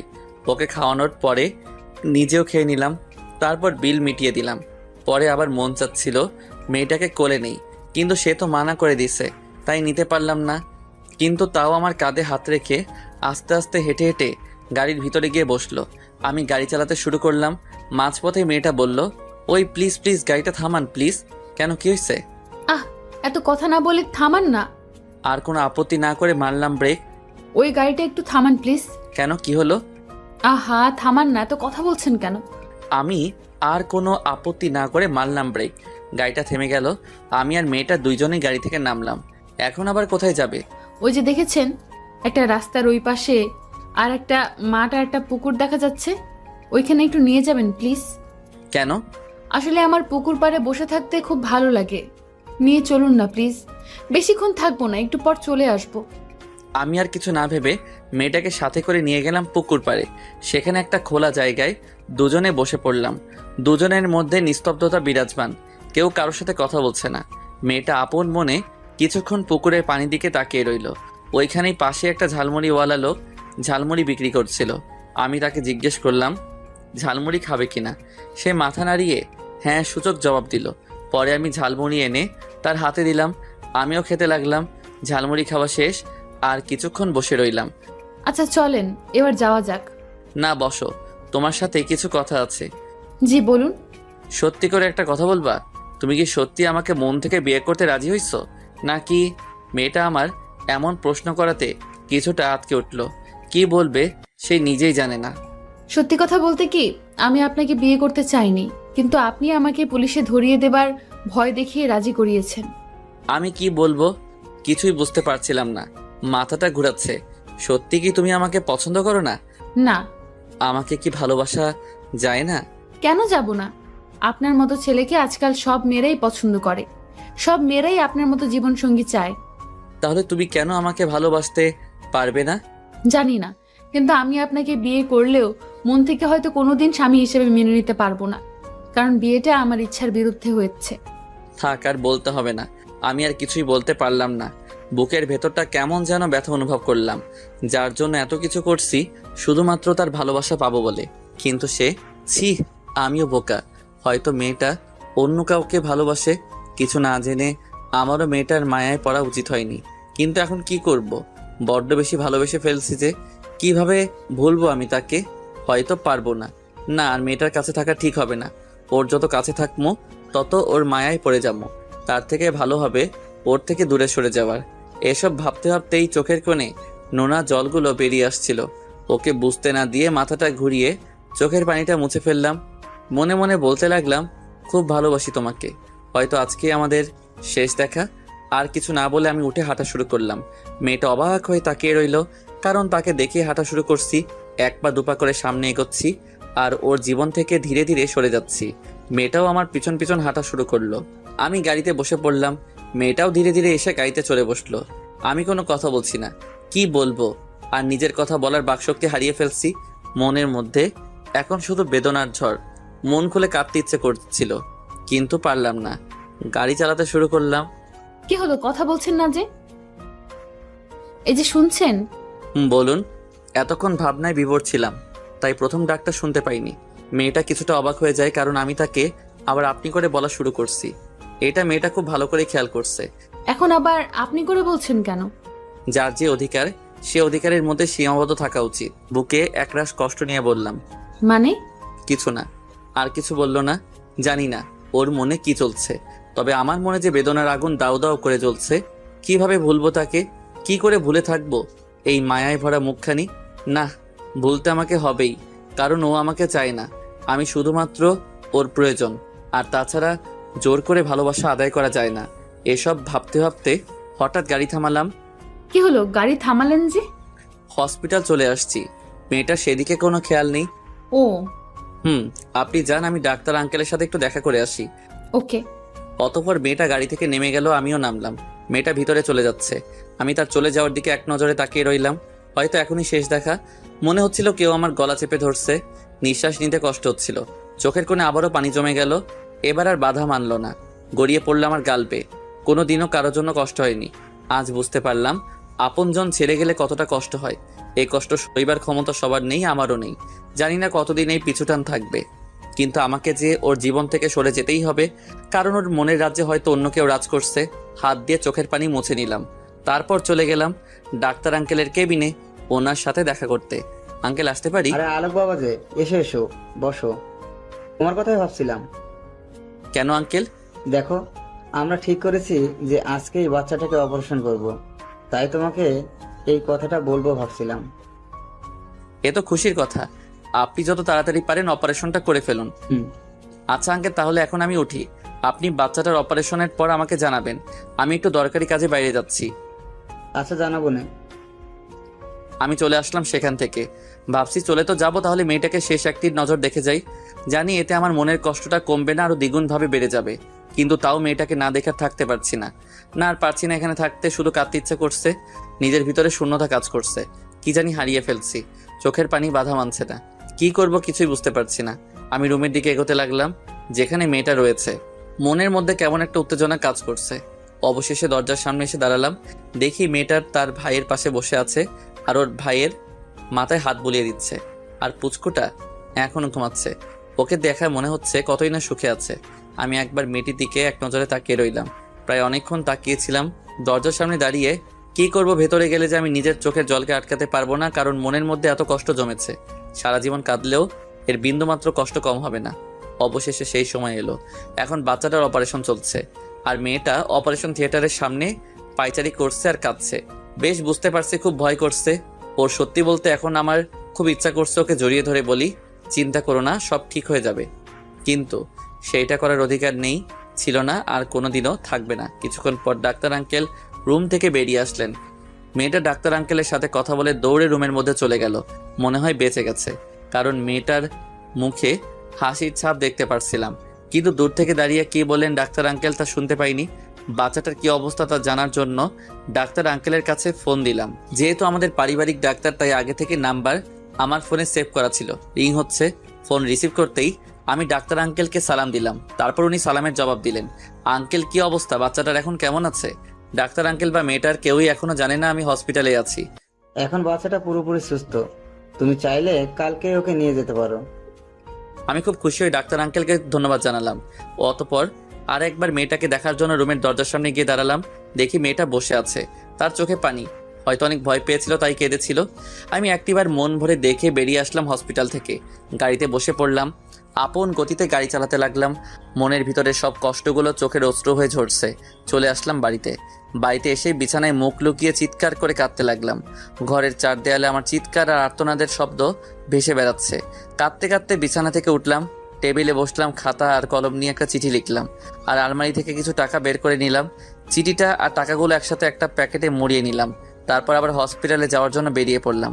হসপিটালে গিয়ে মেয়েটার রুমের সামনে দাঁড়িয়ে আছি, কিন্তু কি করব কিছুই বুঝতে পারছি না। আমি তো আর ওর সামনে যাব না, না কোনোদিন ওর সামনে আসবো না। ভালো থাকুক সে তার মনের মানুষকে নিয়ে, কিন্তু এই প্যাকেটটা কিভাবে ওর হাতে দেওয়া যায়? একটু পর দেখলাম একটা মেয়ে এদিকে আসছে, হয়তো নার্স হবে। আমি ওই মেয়েটার হাতে প্যাকেটটা দিয়ে বললাম ভিতরে বসে থাকা মেয়েটিকে দিতে। মেয়েটি তাই করলো। আমিও এসে একটা একটা করে সিগারেট খাওয়া শুরু করলাম। সিগারেটের ধোঁয়া আমার ভিতরে পুড়ে ছারখার হয়ে খাচ্ছে। এর আগেও তো সিগারেট খেয়েছি, কিন্তু কখনো এতটা জ্বালা করেনি যতটা আজকে করছে। সবগুলো সিগারেট শেষ করলাম, পরে মদের বোতলের মুখটাটা খুলে ঢক ঢক করে পুরোটা মদ খেয়ে ফেললাম। তাতেও কেন জানি কোনো কাজ হচ্ছে না। মনের মধ্যে উথাল পাতাল করছে, চোখ গড়িয়ে নোনা জল পড়ছে। আমি চিৎকার করে বলছি, হে আল্লাহ, কেন এতটা কষ্ট দিচ্ছ আমায়? কি ক্ষতি করেছি আমি তোমার? তোমার কি একটু দয়া হয় না তোমার বান্দারের আর্তনাদ শুনে? এনে দাও ওকে আমার জীবনে, ওকে ছাড়া যে আমি বাঁচবো না। ফিরিয়ে দাও। অবশেষে মাথা ঘুরিয়ে মেঝেতে পড়ে রইলাম। তারপর আর কিছু মনে নেই। আর ওইদিকে মেয়েটার হাতে চিঠিটা দেওয়ার পর ভাবছে কে দিয়েছে চিঠিটা, কারণ আমি নার্সকে মানা করে দিয়েছি আমার কথা না বলতে। মেয়েটা চিঠিটা খুলে পড়তে শুরু করলো। ডিয়ার অজানা ভালোবাসা, জানি না কি মায়ায় পড়েছি আমি। তোমাকে না দেখে এক মুহূর্ত থাকতে পারছি না। প্রথম যেদিন রাতে তোমার সাথে আমার দেখা, তখন তোমাকে দেখার একটা কৌতূহল ছিল, আর দেখার পর সেই কৌতূহলটা ভালোবাসায় রূপ নিল, যাকে বলে লাভ এট ফার্স্ট সাইট। সেই জন্য তোমাকে নিজের করে পেতে চেয়েছিলাম, কারণ এর আগে কোনোদিনও কোনো মেয়েকে এতটা কাছ থেকে দেখিনি যতটা তোমাকে দেখছি। সত্যি বলছি, তোমার ওই কাজল কালো মায়াবী চোখ আর ঠোঁটের মাতাল করা হাসি আমি না দেখে থাকতে পারবো না। এই 2 দিনে তোমাকে নিজের থেকেও বেশি ভালোবেসে ফেলছি। কিন্তু কথায় আছে না, অতি সুখ কপালে সয় না। আমারও ঠিক তাই হয়েছে। কোনোদিন কোনো কিছুর অভাব হয়নি। না চাইতে সবকিছু পেয়ে গেছি। শুধু পাইনি কারো ভালোবাসা। তোমাকে ভালোবেসেছিলাম। ভেবেছিলাম তোমার ভাইয়ের অপারেশনের পর বিয়ে করে সুখে সংসার করব, কিন্তু তা আর হয়ে উঠলো না। তুমি তো আমাকে কোনোদিন তোমার স্বামী হিসেবে মেনে নিবে না, তাই চলে যাচ্ছি সে অচেনা অজানা পথে যেখানে দেখা পেয়েছিলাম তোমার। ভালো থেকো, নিজের খেয়াল রেখো, আর ওই পুচকুটারও খেয়াল রাখবা, কেমন? আর হ্যাঁ, কিছু টাকা দিয়ে দিলাম, দয়া করে ফেলে দিও না, তাহলে খুব কষ্ট পাবো। ওই টাকা দিয়ে তোমার ভাইয়ের জন্য ভালো ভালো কাপড় আর খাবার দাবার কিনে দিও। যদি তোমার তাতেও বিবেকে বাঁধে তাহলে কোনো একদিন দেখা হলে ফেরত দিয়ে দিও। খোদা হাফেজ। চিঠিটা পড়ার সাথে সাথে মেয়েটার চোখে নোনা পানি বেরিয়ে পড়লো। মেয়েটি চিঠিটা বুকে জড়িয়ে ধরে বলে, কেন চলে গেল? একটিবারও বুঝলে না আমিও তোমাকে ভালোবাসি? তোমাকে আমি সেদিন থেকে ভালোবেসে ফেলছি যেদিন তুমি আমাকে প্রথম বিয়ের কথা বলেছিলে। আমার কি এইটুকু অভিমান করে কথা বলার অধিকার নেই? সত্যি আমি ওই কথাটা মন থেকে বলিনি। ফিরে আসো তুমি, প্লিজ একটিবার ফিরে আসো। আমাকে একটিবার সুযোগ দাও। আমি আর কোনো দিনও তোমার সাথে অভিমান করব না। প্লিজ ফিরে আসো। পরের দিন কে যেন এত সকালে ঘরের বেল বাজাচ্ছে। বেল বাজানোর শব্দে আমার জ্ঞান ফিরে আসে। খুব বুঝতে পারলাম এখনো নেশাটা কাটেনি। খুব ঘুম পাচ্ছে, চোখ তুলে তাকাতে পারছি না। ঘুম ঘুম চোখে দরজার সামনে গিয়ে দরজা খুলতেই ঠাস ঠাস করে 2টা চরের শব্দ শুনতে পারলাম। বুঝতে বাকি রইল না যে চরগুলো আমার গালেই পড়েছে। এলে তো সবকিছু টাকা দিয়ে কেড়ে নিতে পারতাম, কিন্তু আমি তো তা করিনি। বিয়ে করে নিজের বউ হিসেবে স্বীকৃতি দিতে চেয়েছিলাম, কিন্তু সে তো আমাকে স্বামীর অধিকার দিবে না। তাহলে বিয়ে করে বা শারীরিক সম্পর্ক করে কি লাভ? অল্প কিছু করে সুখের জন্য মেয়েটার সবচেয়ে মূল্যবান জিনিসটি ধ্বংস করে লাভ কি? তার থেকে ভালো ওকে ওর মতো থাকতে দেই। কোনো একদিন হয়তো বুঝতে পারবে আমি ছাড়া আর কেউ তাকে তার নিজের থেকে বেশি ভালোবাসতে পারবে না। এসব ভাবতে ভাবতে 2 চোখের কোণায় অশ্রু জমে গেল। খানিকক্ষণ পর সেগুলো গালপে টপ টপ করে পড়তে লাগলো। জীবনটা কত আজব, তাই না? যাকে সব থেকে বেশি আপন ভেবেছিলাম আর যার জন্য আমি পাগল ছিলাম, সেই মেয়েটি আজকে আমাকে পর করে দিছে।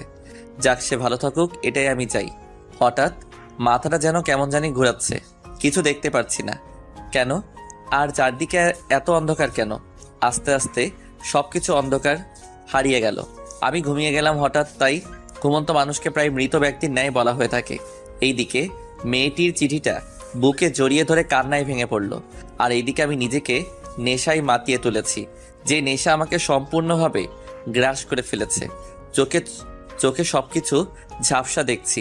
মনের মধ্যে শুধু বারবার ওই মেয়েটার মুখ। চোখ বন্ধ করলেই তাকে দেখি। এত ভালোবাসার পরও আমি তাকে পাবো না, কারণ সে আমাকে চায় না। পরের দিন, উফ, এটা কিসের আওয়াজ? কানের 12টা বেজে গেল। বুঝতে পারলাম কেউ দরজায় কড়া নাড়ছে।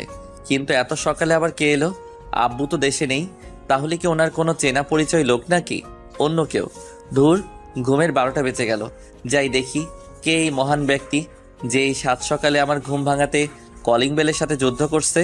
আর এদিকে কলিং বেলটা বারবার বেজেই চলেছে। আরে আসছি রে বাবা, এবার থাম। বেলটা নষ্ট করে ফেলবি নাকি? অতপর আমি আস্তে আস্তে হেঁটে দরজার সামনে গিয়ে দাঁড়ালাম। অতপর দরজাটা খোলার জন্য রেডি হয়েছি। দরজাটা খোলার সাথে সাথে ঠাস ঠাস করে 2টা চরের শব্দ শুনতে পারলাম। কানের নিচে হালকা হালকা ব্যথা লাগছে কেন? তাহলে কি চর 2টা আমার গালেই পড়ছে? হ্যাঁ, তাই তো, আমার গালেই পড়ছে। কিন্তু মারলো কে? কার এত বড় সাহস আমাকে আমার বাড়িতে এসে মারে? কিছু বুঝে ওঠার আগেই ঠাস করে আর একটা পড়লো। নিজেকে সামলাতে পারিনি, মেঝেতে পড়ে রইলাম। তারপর কি হয়েছে কিছু মনে নেই। অনেকক্ষণ পর চোখ করে নিজেকে বিছানায় আবিষ্কার করলাম। এ কি, আমি তো আমার রুমে, কিন্তু এখানে এলাম কিভাবে? ঘড়ির দিকে তাকিয়ে দেখি দুপুর হয়ে গেছে। মাথাটাও কেমন যেন ব্যথা করছে। কি হয়েছিল? ধীরে ধীরে সব মনে পড়ল। কে আমাকে চর মারলো? কার এত বড় সাহস যে আমাকে চর মারে? চেঁচিয়ে বললাম। হঠাৎ পাশে থেকে একটা কথা সুর ভেসে আসলো। কথাটি ছিল, আমি মেরেছি। কথাটি শুনে পাশে তাকাতেই আমার চোখ কপালে উঠে গেল। নিজের চোখকে বিশ্বাস করতে পারছি না। সত্যি দেখছি নাকি স্বপ্ন? শিওর হওয়ার জন্য চিমটি কাটলাম নিজের হাতে। আউচ, না, সত্যি দেখছি। পাশে দাঁড়িয়ে আছে আমার বোরকাওয়ালি টুকু। আমার না কার তাও জানি না। যারই হোক, কিন্তু ও এখানে কিভাবে এলো? আমার বাসায় তোকে আগে কখনো নিয়ে আসিনি, তাহলে বাড়ির খোঁজ পেল কিভাবে? কয়েক মুহূর্তের জন্য বাকশক্তি হারিয়ে ফেলি। একটা ঘোরের মধ্যে নিজেকে স্থাপন করি। মেয়েটার গলার আওয়াজ শুনেই ঘোর কেটে গেল। কি হলো? কি ভাবছো?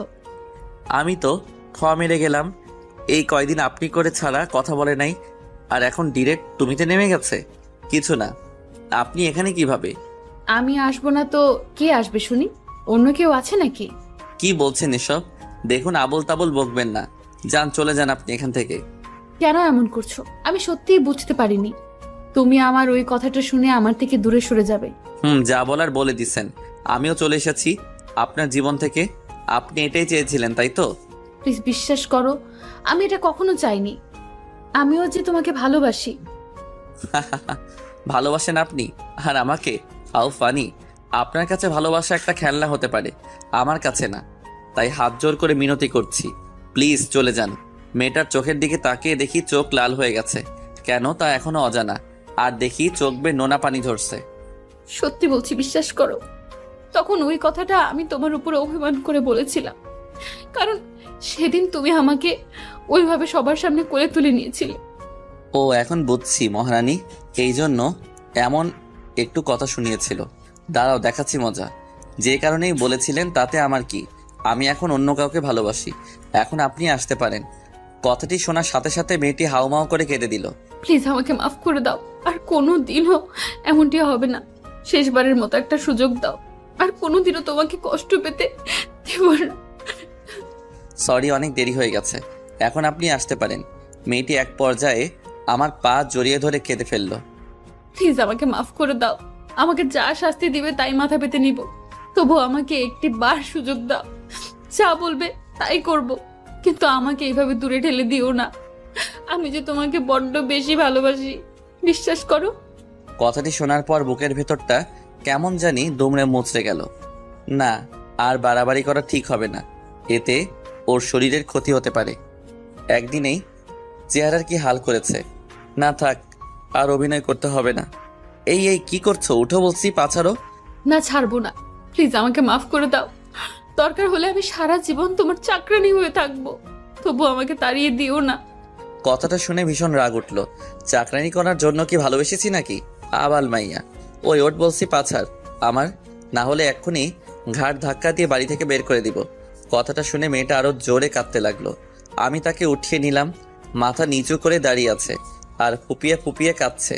পাগলি একটা, তোর উপর কি আমি রাগ করে থাকতে পারি বল? আর কোনোদিনও ওইসব কথা বলবি না, কেমন? মেয়েটি আমাকে সঙ্গে সঙ্গে জড়িয়ে ধরে, বেশ শক্ত করে জড়িয়ে ধরছে দেখছি। জড়িয়ে ধরেই কাঁদছে পাগলিটা। বিশ্বাস করো, ওই কথাটা অভিমান করে বলেছিলাম। যদি জানতাম তুমি কষ্ট পাবে তাহলে ওই কথাটা কোনোদিনও বলতামই না। তুমি আমাকে মাফ করে দাও প্লিজ, আর কোনো দিন এইসব বলবো না। মাফ করতে পারি, তার আগে কিছু কথা আছে। আমাকে মারলা কেন? আরো শক্ত করে জড়িয়ে ধরছে। এমন মনে হচ্ছে যেন কেউ আমাকে ওর কাছ থেকে দূরে সরিয়ে নিয়ে যেতে চাচ্ছে, কিন্তু ও ওর সবটুকু শক্তি দিয়ে আগলে রাখার চেষ্টা করছে। আমাকে ছেড়ে চলে এসেছিলে কেন জানো? কালকে সারা রাত ঘুমাইনি, তোমার কথা ভেবে কাঁদছি। আর জানো, আমার ভাইয়ের যখন অপারেশন চলছিল তখন তোমাকে অনেক খুঁজেছি। আমার তখন অনেক ভয় করছিল, তোমাকে পাশে আশা করেছিলাম, কিন্তু তুমি কোথাও ছিলে না। কেন চলে গিয়েছিলা জানো? কত ভয় পাইছি। এর জন্য কি 3টা চর মারার দরকার ছিল? বেশ করেছি। এরপর চলে যাওয়ার কথা বললে ঠ্যাং ভেঙে ঘরে বসিয়ে রাখবো। ওরে বাবারে, কি বলছো এসব? তাহলে তো কোথাও যেতে পারবো না দেখছি। কোথাও যেতে দিলে তো? কিন্তু আমার একটা শর্ত আছে, মানলে থাকবো, না মানলে এখনই চলে যাব। মেয়েটি আমাকে ছেড়ে দিল। কি শর্ত বলো? যা বলবে তাতেই রাজি, তবু ছেড়ে যাওয়ার কথা বলবে না। সত্যি যা বলবো তাই করবা? করব। বলো কি করতে হবে? আমাকে চর মারছো, এর জন্য শাস্তি পেতে হবে। যা শাস্তি দেবে মাথা পেতে নিব। বলো কি শাস্তি প্রাপ্য আমার? আমি একটা শয়তানি হাসি দিয়ে বলি, যে চরগুলো মারছো অনেক ব্যথা পাইছি। এর শাস্তি হলো আমি যতক্ষণ চাইবো ততক্ষণ কিস করতে হবে আমাকে। যা দুষ্টু, খালি শয়তানি বুদ্ধি। করবা কিনা বলো? পারবো না। তাহলে গেলাম বাই বলেই পেছন মুখ ফিরে হাঁটা শুরু করলাম। তখনই পেছন থেকে মারলো এক টান। ওপাশ ফিরতেই মেয়েটা আমার ঠোঁটের সাথে তার সুন্দর ঠোঁটজোড়া মিলিয়ে দিয়ে ধরে রাখলো। দুইজনে সুখের রাজ্যে হারিয়ে গেলাম। প্রায় 10 মিনিট পর ছেড়ে দিল। আমি তো শেষ, আমার দম যায় যায়। আর এদিকে তাকিয়ে দেখি মেয়েটা হাসছে। আমি অবাক না হয়ে পারছি না, আমার অবস্থা খারাপ হয়ে গেছে। আর ওর কিছুই হয়নি, ওই হাসছো কেন? তোমার অবস্থা দেখে। পাজি মেয়ে একটা। এই আমি পাজি না, বুঝছো? যা চাইছো তাই দিছি, আরো লাগলে বলো। না থাক, আচ্ছা, আমার গালটা লাল হয়ে গেছে আর কানের পাশে এখনো ব্যথা করছে। কি খাও বলো তো, এত জোরে কেউ থাপ্পড় মারে? কই দেখি দেখি, কোথায় ব্যথা করছে দেখি। এই তো গালে। ও সত্যি অনেক জোরে লাগছে। আচ্ছা ওষুধ দিচ্ছি। মেয়েটার সাথে সাথে আমার 2 গাল কিস করে ভরিয়ে দিল। এটা কি ওষুধ দিলা? মিষ্টি ওষুধ। কেন, ভালো লাগে নাই? আরো লাগবে নাকি? তোমার একটু শরম করে না বুঝি? কেন শরম করবে শুনি? আমি আমার স্বামীকেই তো দিছি, এত শরমের কি আছে? হুঁ, তোমাকে আর বিয়ে করব না। বিয়ের আগে এত মারলা, বিয়ের পর না জানি আমার কি অবস্থা করবে। সমস্যা নাই, আদরও বেশি বেশি করব। যাও তাহলে, তোমাকে বিয়ে করব না। মুখ ফিরিয়ে দিলাম। মেয়েটা আমার গালে হাত দিয়ে তার দিকে ঘুরিয়ে নিল। কাকে বিয়ে করবে শুনি? অন্য কাউকে। কথাটা শুনে রাগে ফুলে গেছে। অন্য কাউকে মানে কাকে? নাম কি তার? কোথায় থাকে? তোমাকে বলবো কেন? কাকে বলবি শুনি? কাউকে না। মারলো এক চর। বলেন তো এইভাবে চর খেলে কতদিন আর সংসার করা যাবে? না, এই মেয়েকে দেখছি বিয়ে করা যাবে না। অন্য মেয়ের কথা মুখে কেন? তোর মাথায় আসলো তোর মাথা কেটে ফেলে দিব। ওলে বাবালে, বললেই হলো। দেখ ভালো করে বলছি, শুনে নে। আমাকে ছাড়া কারোর দিকে তাকালে তোর চোখ উপড়ে ফেলে দিব। আমি কি দেখতে কম সুন্দর নাকি বাকি মেয়েদের থেকে? অন্যদের কাছ থেকে যা নিতে চাস কি আমার কাছে নেই? তোর যত ভালোবাসা লাগবে আমাকে বলবি, আমি দিব। তবুও অন্য কোনো মেয়ের নাম মুখে আনবি না। যদি আনিস তো তোর মুখ সেলাই করে দিব। আমি তো মেরে গেলাম। কি গুন্ডি মেরে বাবা, বিয়ের আগে এত শাসন করছে। না জানি বিয়ের পর কি হাল করে ছাড়বে আল্লাহ জানে। তবে মনে মনে এটা ভেবে খুব খুশি যে মেয়েটা আমাকে তার জীবনের থেকে বেশি ভালোবাসে। তাই তো এমন রাগ দেখায়। আচ্ছা বলবো না। সাথে সাথে মেয়েটা আমাকে জড়িয়ে ধরে কেঁদে দিল। আমাকে কোনোদিনও ছেড়ে যাবে না তো? আমিও তাকে শক্ত করে জড়িয়ে ধরি। না, কখনো যাব। সত্যি তো? কথা দাও, যতই ঝগড়া হোক যাই বলি না কেন আমাকে ছেড়ে যাবে না। কারণ আমি রাগের মাথায় কী সব বলি তা আমি নিজেই জানি না। আচ্ছা যাবো না, প্রমিস। ওর কপালে আলতো করে একটা ভালোবাসার পরশ এঁকে দিলাম। আচ্ছা, তুমি এখানে কি করে এলে? আর আমার বাড়িরই বা ঠিকানা পেলে কিভাবে? ডাক্তার আঙ্কেলের কাছ থেকে তোমাদের বাড়ির ঠিকানা নিয়ে সকালে সোজা চলে এসেছি। ও আচ্ছা, ভালো করছো। তা আমার শালাবাবুটা কোথায়, এখন কেমন আছে? একদম শালা বলে ডাকবা না বলে দিলাম। শালাকে শালা বলে ডাকবো না তো কি বলে ডাকবো শুনি? তনয় বলে ডাকবা। আচ্ছা, কিন্তু ও এখন কেমন আছে? আর ওকে কি বাড়িতে নিয়ে গেছো? না, এখনো হসপিটালে আছে। আর এখন আগের থেকে অনেক ভালো আছে। তোমার কথাও কয়েকবার জিজ্ঞেস করেছিল। আমি বলছি তুমি কাজে ব্যস্ত। যাক, শালার তাহলে দুলা ভাইয়ের প্রতি টান আছে দেখছি।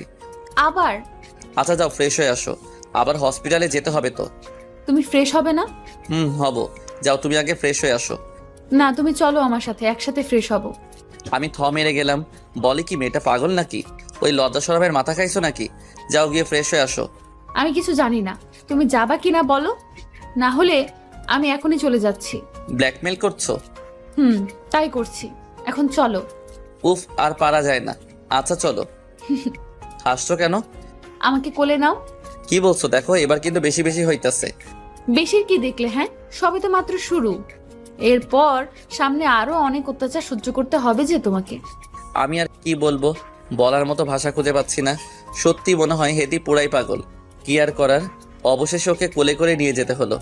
আজকে মনে হয় আটার বস্তার পেটে খাবার পড়েনি। কেমন হালকা হালকা লাগছে। ওজন কমে গেল নি। অবশেষে দুজনে ওয়াশরুমে ঢুকলাম। তারপর যা ঘটেছে তা ইতিহাস। অতঃপর দুইজনে ফ্রেশ হয়ে বেরিয়ে এলাম। আমার দিকে তাকিয়ে মেয়েটা শয়তানি হাসি দিচ্ছে। আমার কিছু একটা ঘটকা লাগছে, তাই কিছু বললাম না।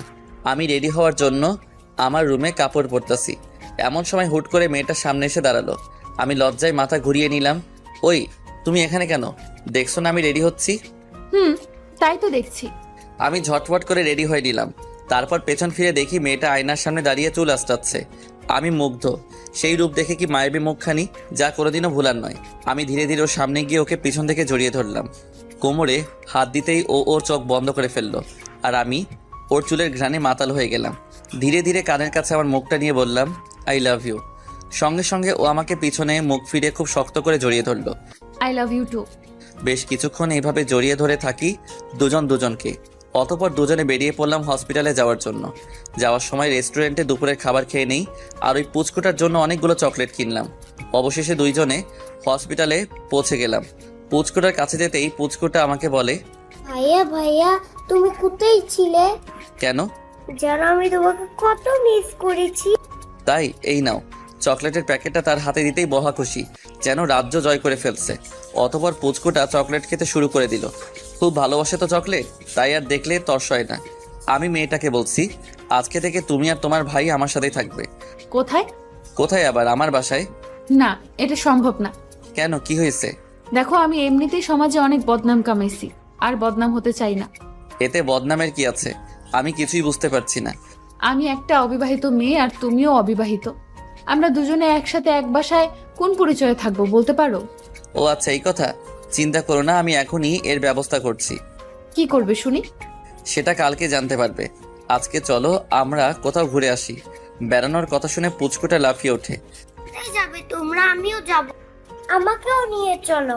আমার এখানে থাকতে আর একটু ভালো লাগে না। এই, চুপচাপ বস। ভাইয়া, আমি মেয়েটাকে ধমক দিয়ে বলি, উফ, ওকে বকছো কেন? ঠিকই তো বলছে, ওইটুকু বাচ্চা কি করে একা থাকবে। তনয়, তুমি চিন্তা করো না তো। দরকার হলে তোমার আপুকে রেখে তোমাকে নিয়ে যাব। তনয় সাথে সাথে আমার কোলে উঠে পড়ে আর ওর আপুর দিকে তাকিয়ে হাসে। বাহ বাহ, ভাইয়াকে পেয়ে আপুকে ভুলে গেলি? আমি আর তনয় দুইজনেই হেসে ফেলি। তারপর আমরা সবাই বেরিয়ে পড়লাম। সবাই মিলে হসপিটাল থেকে বেরিয়ে পড়লাম। বের হওয়ার আগে ডাক্তার আঙ্কেলের সাথে একবার দেখা করেছিলাম, কারণ পরে যদি আবার বাচ্চাটার কোনো প্রকার শরীর খারাপ হয় তাই। ডাক্তার আঙ্কেল বলছেন দরকার হলে ফোন করতে। তাই আর দেরি না করে সবাই বেরিয়ে পড়লাম ঘুরতে যাওয়ার জন্য। আজকে চারপাশের প্রকৃতিতে কেমন একটা সৌন্দর্য বিরাজ করছে। আমার মনে হচ্ছে আজকে আমি পৃথিবীতে সবথেকে সুখী মানুষ। আমার আর কিচ্ছু চাওয়ার থাকবে না যদি ওকে পাই। আপন মনে গাড়ি চালাচ্ছি, আর মেয়েটি আর ওর ভাই দুইজনে আজকে খুব খুশি। দুজনের মুখে হাসি, খুব ভালো লাগছে ওদের মুখের এই হাসি দেখে। এই হাসিটা যেন কখনো ও কোনো কারণে না হারিয়ে যায়, সেই ব্যবস্থা করব। এসব ভাবতে ভাবতে একটা পার্কের সামনে এসে গাড়ি থামালাম। আগে আমি নেমে গেলাম, তারপর ওরা নেমে গেল। তনয়কে আমার কোলে দাও, তোমার কষ্ট হবে। না, কিছু হবে না, ঠিক আছে। তনয়, তুমি ভাইয়ার কোলে আসবে না? ও, আমি ভাইয়ার কুলে যাব। আচ্ছা যা, এই নাও ধরো। তারপর আমি তনয়কে কোলে করে নিয়ে পার্কের ভিতরে চলে আসলাম। তিনজনে একটা খোলা জায়গায় বসেছিলাম। আজকের আকাশটা কেন এত রোমান্টিক লাগছে। মেঘের গুচ্ছগুলো উড়ে উড়ে খেলা করছে, আর আমি তাদের খেলার করার দিকে এক নজরে তাকিয়ে আছি। মেয়েটির শব্দে ধ্যান ভাঙলো। কি হলো? ওভাবে ওপরে তাকিয়ে কি দেখছো? না মানে, আজকের আকাশটা কত সুন্দর, তাই না? কেন, আজকে আকাশের কি রং বদলে গেছে নাকি? ধুর, তা না, কেমন জানি একটা রোমান্টিক ভাব দেখা যাচ্ছে। শয়তানি বুদ্ধি। তাহলে একটু শয়তানি করেই ফেলি। এই, একদম না, দেখছো এখানে কে বসে আছে? তাই নাকি? আমি তনয়ের দিকে তাকাই, দেখি তনয় হাসছে। কি ব্যাপার, তুমিও হাসছো কেন? এমনি। আমি আর কিছু বললাম না। এর মধ্যে পুচকুটা বলে, আপু, ওই দিকে যাব। কেন, এখানে কি হয়েছে? দেখো না আপু, কত সুন্দর ফুল ওখানে। আমি ওগুলো নেব। কি করবে তুমি ফুলগুলো নিয়ে? জানি না। চলো না আপু, চলো না। মাঝখান থেকে আমি তনয়কে বললাম, তনয়, তুমি গিয়ে সুন্দর সুন্দর অনেকগুলো ফুল তুলে আনো তো। আচ্ছা। তনয় গেল ফুল তুলতে। তারপর মেয়েটির বক বক, তুমি ওকে যেতে বললে কেন? তোমার সাথে শয়তানি করব তাই। একদম ফাজলামো করবা না বলে দিলাম, তাহলে কিন্তু খুব খারাপ হবে। কি করবে শুনি? ওর হাত ধরে টেনে আমার বুকের সাথে জড়ানোর চেষ্টা করলাম, কিন্তু হেরি তার গায়ের জোর দিয়ে ছাড়িয়ে নেয় নিজেকে। এই কি করছো? হ্যাঁ, লজ্জাশরম বলতে কিছু নেই? লোকে দেখলে কি ভাববে? যা খুশি ভাবুক, তাতে আমার কি। আমি আমার বউকে ধরেছি। বউ বললেই বউ হয়ে যাব নাকি? বিয়ে করছো আমাকে? না। তাহলে আগে বিয়ে করো, তারপর বউ বইলো। আচ্ছা, আর কিছু বললাম না। এর মধ্যে তনয় হাজির। সারাটা আমার রোমান্সের 12টা বাজিয়ে দিল। আপু আপু, দেখো কত ফুল তুলে আনছি। এগুলো কি দিয়ে করবি? আপু, আমি টিভিতে দেখেছি ছেলেরা ফুল নিয়ে মেয়েদেরকে দিয়ে জড়িয়ে ধরে কি জানি বলে। বেশি পাকা হয়ে গেছো আজকাল। আমি তো শুধু চুপচাপ বসে বসে দেখছি। আপু, এই নাও, এগুলো তোমাকে দিলাম। আমার মাথায় আইডিয়া এলো, তনয় আমাকে দিবা না? ভাইয়া, তুমি এগুলো দিয়ে কি করবে? কেন, তুমি টিভিতে দেখো নাই ছেলেরা মেয়েদেরকে ফুল দিয়ে জড়িয়ে ধরে? কিন্তু তুমি কাকে দেবা ভাইয়া? কেন, তোমার বোনকে দিব। দিতে পারি, কিন্তু একটা কথা রাখতে হবে। কি কথা বলো? আপুকে ওইভাবে দিবা যেভাবে টিভিতে দেখছি, তাহলে দেব। আমি তো খুশিতে মনে মনে ডিসকো ড্যান্স দিতেছি। শালাটা আমার রোমান্সের ভালো সুযোগ করে দিল। তারপর তনয় ফুলগুলো আমার হাতে দিল। আমি মেয়েটির দিকে তাকিয়ে আছি। লজ্জায় গাল লাল হয়ে গেছে। এতে লজ্জার কি আছে? আমরাই তো। আর দেরি না করে ফুলগুলো নিয়ে সোজা হাঁটু গেড়ে ফুলগুলো সামনে এগিয়ে সরাসরি প্রপোজ করলাম। এতে মেয়েটা লজ্জায় মাথাটা নিচু করে ফেলে, কোনো কথা বলছে না। কি হলো, কথা বলছো না যে? ও বুঝেছি, তুমি আমাকে ভালোবাসো না তাই না? আচ্ছা চলে যাচ্ছি বলেই হাঁটা শুরু করলাম। আরে কই যাও? ওই ওই দাঁড়াও বলছি। আমার হাত টেনে ধরে টান মেরে আবার পিছন মুখ ঘুরিয়ে নিল। ছাড়ো তো। ওরে বাবালে, সাহেব দেখি রাগ করছে। দেখো তনয়, তুমি না বললে তখন ভাইয়াকে আমাকে যাতে জড়িয়ে ধরে, কই ধরলো না তো, আরো উল্টো রাগ দেখিয়ে চলে যেতে চাচ্ছে। ভাইয়া, তুমি তোমার কথা রাখবে না? না হলে কিন্তু আর তোমার সাথে ঘুরতে আসবো না। আপুকে জড়িয়ে ধরো বলছি। আমি তো পুরাই টাসকি। আর কিছু না বলে সাথে সাথে মেয়েটিকে জড়িয়ে ধরলাম। কি মজা, ভাইয়া আপুকে জড়িয়ে ধরেছে। আমরা দুজনেই চুপ করে আছি। কিছুক্ষণ পর মেয়েটা বলল, এবার ছাড়ো। না। উফ, কেউ দেখে ফেলবে তো। ছাড়ো বলছি, ছাড়ো। দেখুক। কিছুক্ষণ পর ছেড়ে দেই। কিছু খাবে নাকি এখানে এইভাবে থাকবে? না, আমি কিচ্ছু খাবো না। তনয়, তুমি কিছু খাবে? চকলেট খাবো। চলো। অবশেষে সবাই একটা দোকানের সামনে গেলাম। তনয়কে চকলেট কিনে দিলাম। তারপর আমি বললাম, তুমি ওকে নিয়ে একটু দাঁড়াও, আমি একটা ফোন করে আসছি। আচ্ছা। তারপর আমি ফোন করতে একটু সাইডে চলে গেলাম। আর মেয়েটা আর তনয় দুজনেই দাঁড়িয়ে রইল। আমি ফোন করলাম আমার সব বন্ধুদের। সবাইকে কালকে সকালে আমার বাসায় আসতে বললাম। তারা জিজ্ঞেস করেছিল কেন। আমি তাদের বলেছি আমি একটি মেয়েকে ভালোবাসি আর তাকে কালকে বিয়ে করতে চাই। তারা সবাই খুব খুশি। তারা বলে কালকে সকালে ঠিক টাইমে পৌঁছে যাবে। চলো। কোথায়? চলো তো, এত কথা বলো কেন?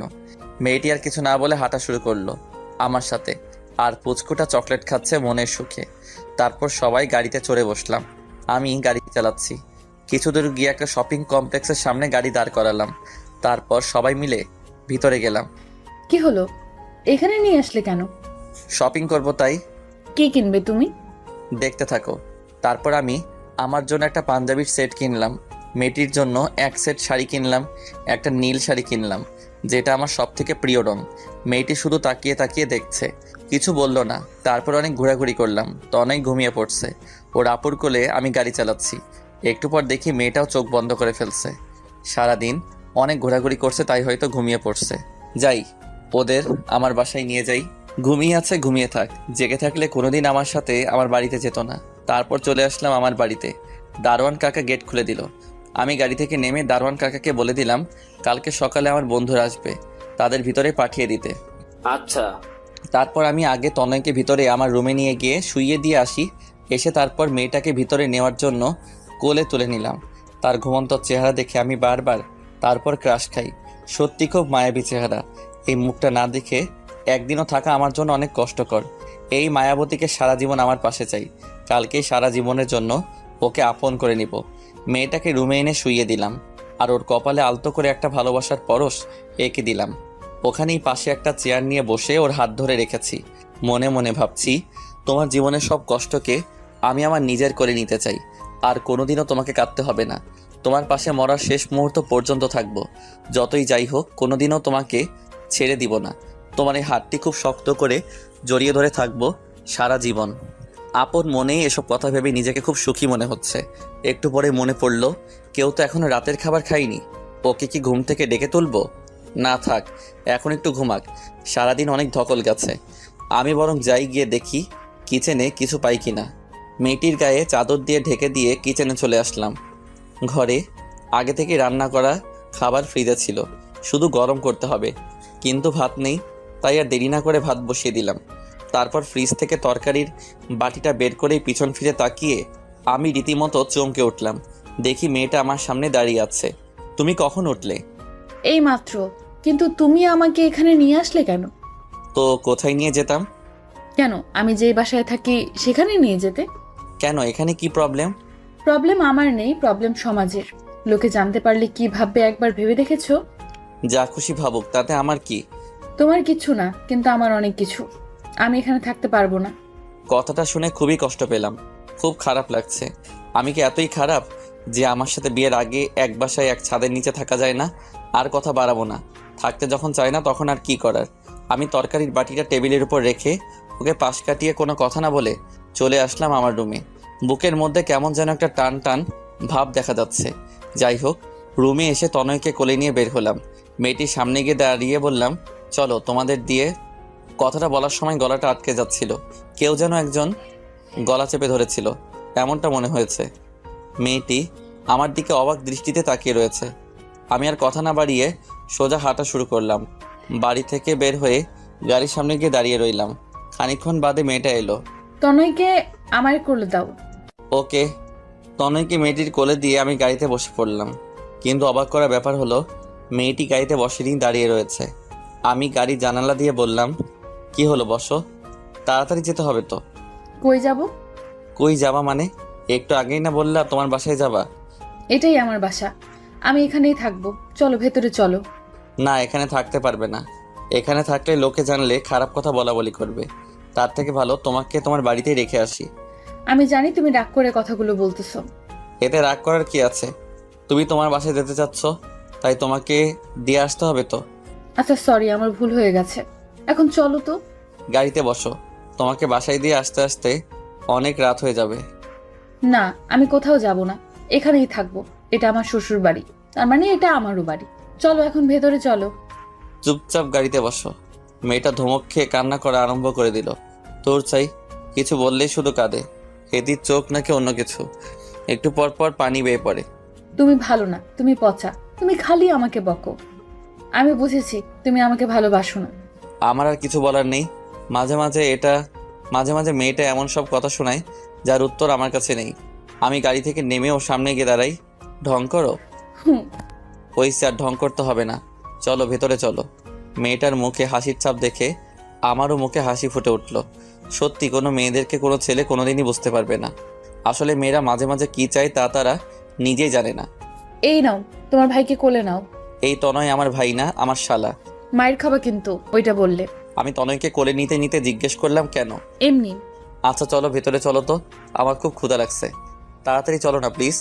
আচ্ছা চলো। তারপর দুজনে ভিতরে চলে আসলাম। আবার আমি তনয়কে আমার রুমে শুইয়ে দিয়ে আসলাম, আর মেয়েটা চলে গেল কিচেনে। আমি গিয়ে দাঁড়িয়ে দাঁড়িয়ে দেখছি ওকে এক নজরে, চোখের পলকও পড়তে চায় না। একেবারে পুরা নতুন বইয়ের মতো লাগছে। মেয়েটির আমার দিকে চোখ পড়লো। এই কি দেখছো এভাবে? তোমাকে আগে দেখোনি বুঝি? দেখেছি, আর যতবারই দেখছি তোমাকে ততবারই তোমার প্রেমে পড়ে গেছি। ওলে বাবা লে, তাই নাকি? জি তাই। মনে থাকে যেন, আমি ছাড়া অন্য কারো প্রেমে পড়লে আগে তোমাকে মারবো, তারপর যার প্রেমে পড়বে তাকে খুন করে নিজেও গলায় দড়ি দিয়ে মরে যাব। ওই কি বলিস এসব? অন্য কারো প্রেমে পড়বো কেন তুই থাকতে? শোন, আমি বাকি সবার থেকে আলাদা। আমি এক নারীতে সন্তুষ্ট পুরুষ, বুঝলি? বুঝছি। যাও এখন গিয়ে টেবিলে বসো, আমি রান্নাটা শেষ করে আসছি। এই শোনো। কি? আমি আস্তে আস্তে হেঁটে ওর সামনে যাচ্ছি। এই সামনে আসছো কেন? মতলবটা কি? হ্যাঁ এই দেখো, একদম দুষ্টুমি করার চেষ্টা করবা না বলে দিলাম, তাহলে কিন্তু। কিন্তু কি কি করবে শুনি? পালিয়ে যাব। চেষ্টা করতে পারো। না প্লিজ, এখন এমন করো না প্লিজ। আমি সাথে সাথে ওর হাত ধরে টেনে আমার বুকের মধ্যে জড়িয়ে নিলাম। সঙ্গে সঙ্গে মেয়েটি তার চোখ বন্ধ করে ফেললো। বুঝতে পারছি খুব লজ্জা পেয়েছে।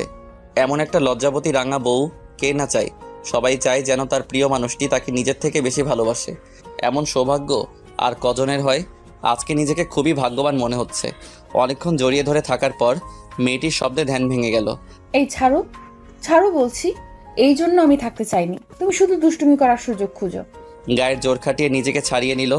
10টা না 5টা না একটা মাত্র বউ, তার সাথে করবো না তো কার সাথে করবো শুনি? হয়েছে, আর প্রেম দেখাতে হবে না। তো কি দেখাবো? মেয়েটি কিছু না, যাও গিয়ে টেবিলে বসো, আমি খাবার নিয়ে আসছি। আমি কি সাহায্য করতে পারি? কি করবে শুনি?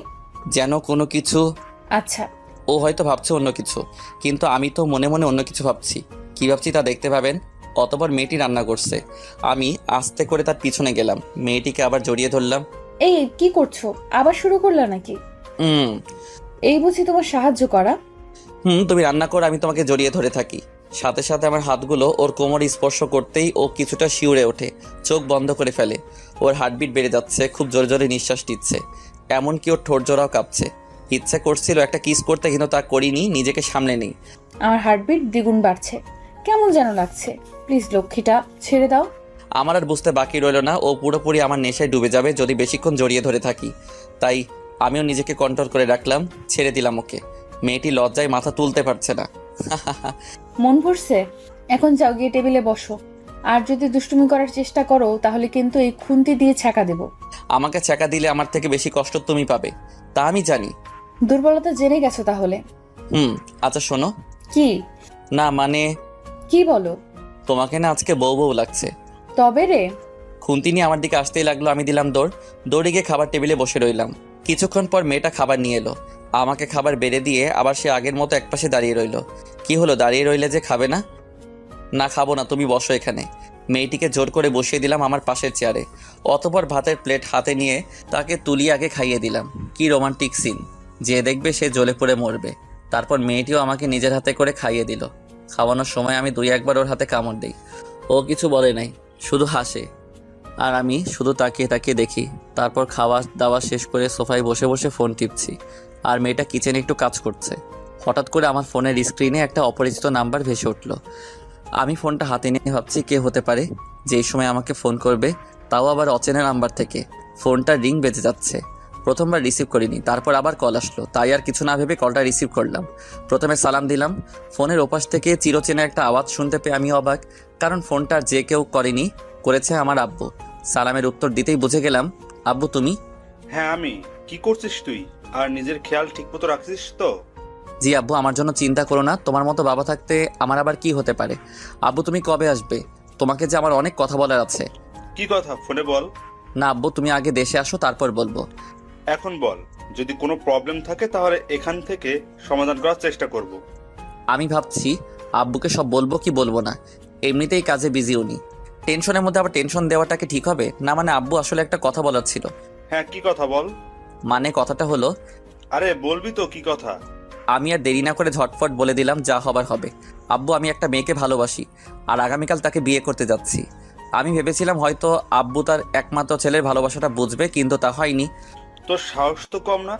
এতদিন তোকে খাইয়ে পরিয়ে মানুষ করেছি এজন্য যে তুই আমার অনুমতি ছাড়া বিয়ে করবি, তাও আবার অন্য একটা মেয়েকে। কথাটা শুনে আমার বুকটা ধরফর করতেছে। কি হচ্ছে বুঝতে পারছি না। এখন কি করব? তাহলে কি আব্বু আমার ভালোবাসাকে মেনে নিবে না? না মানে আব্বু আমি মেয়েটাকে খুব ভালোবাসি, তাই এটা করতে হচ্ছে। এরপর যা বললো তা শোনার জন্য আমি একদমই প্রস্তুত ছিলাম না। তোর বিয়ে আগে থেকে একজনের সাথে ঠিক করে রেখেছি, আর তুই তাকেই বিয়ে করবি। কথাটা শুনে আমার মাথায় আকাশ ভেঙে পড়ল। না আব্বু, এটা আমি করতে পারবো না। আমি ওই মেয়েটাকে খুব ভালোবাসি, আর তাকে ছাড়া কাউকে বিয়ে করতে পারবো না। আর কিছু কথা বলার আগেই কলটা টুট করে কেটে গেল। আমি আবার ব্যাক করলাম, কিন্তু ফোন অফ। চিন্তায় পড়ে গেলাম, তাহলে কি আব্বু আমার ভালোবাসা মেনে নিবে না? না না, এটা হতে পারে না। ওকে ছাড়া কাউকে বিয়ে করতে পারবো না। একবার বিয়ে হয়ে গেলে আব্বুর আর কিছু করার থাকবে না। কিছুদিন রেগে থাকলেও পরে ঠিকই মেনে নিবে। তবে একমাত্র ছেলে বলে কথা, তার একমাত্র ছেলে বলে কথা। বসে বসে ভাবছি কি করা যায়, কিভাবে আব্বুকে রাজি করানো যায়। এসব ভাবতে ভাবতে হঠাৎ করে মেয়েটা আমার সামনে এসে দাঁড়ালো। এই কি হলো তোমার? কিছু ভাবছো? আমি কিছুটা চমকে উঠলাম। কই কিছু না তো, কাজ শেষ তোমার? শেষ। আচ্ছা যাও গিয়ে শুয়ে পড়ো। না এখন ঘুমাবো না। তো কি করবা শুনি? তোমার সাথে বসে গল্প করব। ও আচ্ছা, এখানে বসো তাহলে। সব কিছু ভুলে যাচ্ছি। ধীরে ধীরে মেয়েটা সামনে থাকলে আমার কোনো কষ্টই থাকে না। জানি না কেন, ওকে দেখলে সব কষ্ট দূর হয়ে যায়। না এখানে না। তাহলে কোথায়? ছাদে চলো, ওখানে বসে বসে চাঁদ দেখবো আর দুজনে বসে বসে গল্প করব।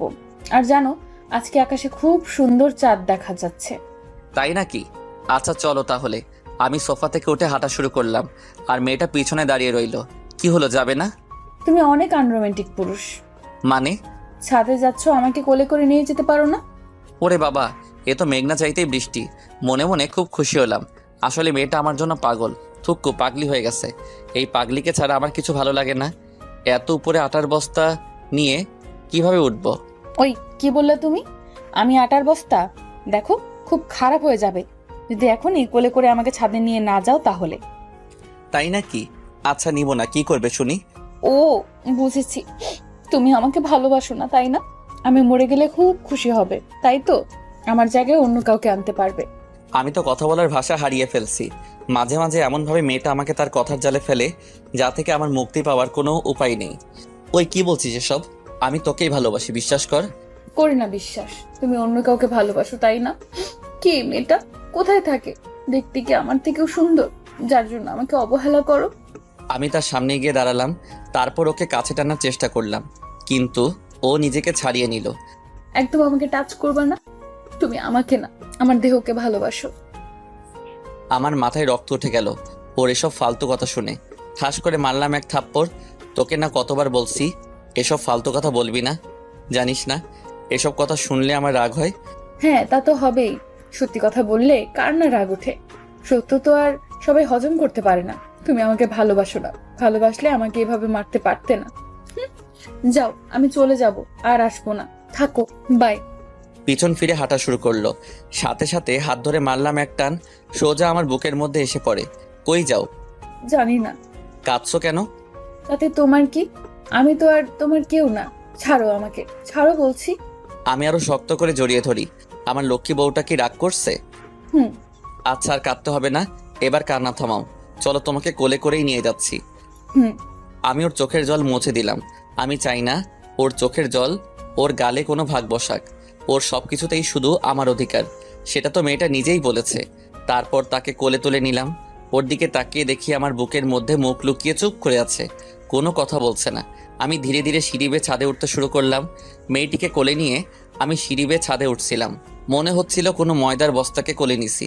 আবার একটু খুশি লাগছে এই ভেবে যে মেয়েটা আমাকে প্রচণ্ড ভালোবাসে। আস্তে আস্তে করে সিঁড়ি বেয়ে ছাদে উঠছি। বেশ বুঝতে পারছি আমার জামাটা ভেজা ভেজা লাগছে, কিন্তু হঠাৎ জামাটা ভিজলো কিভাবে?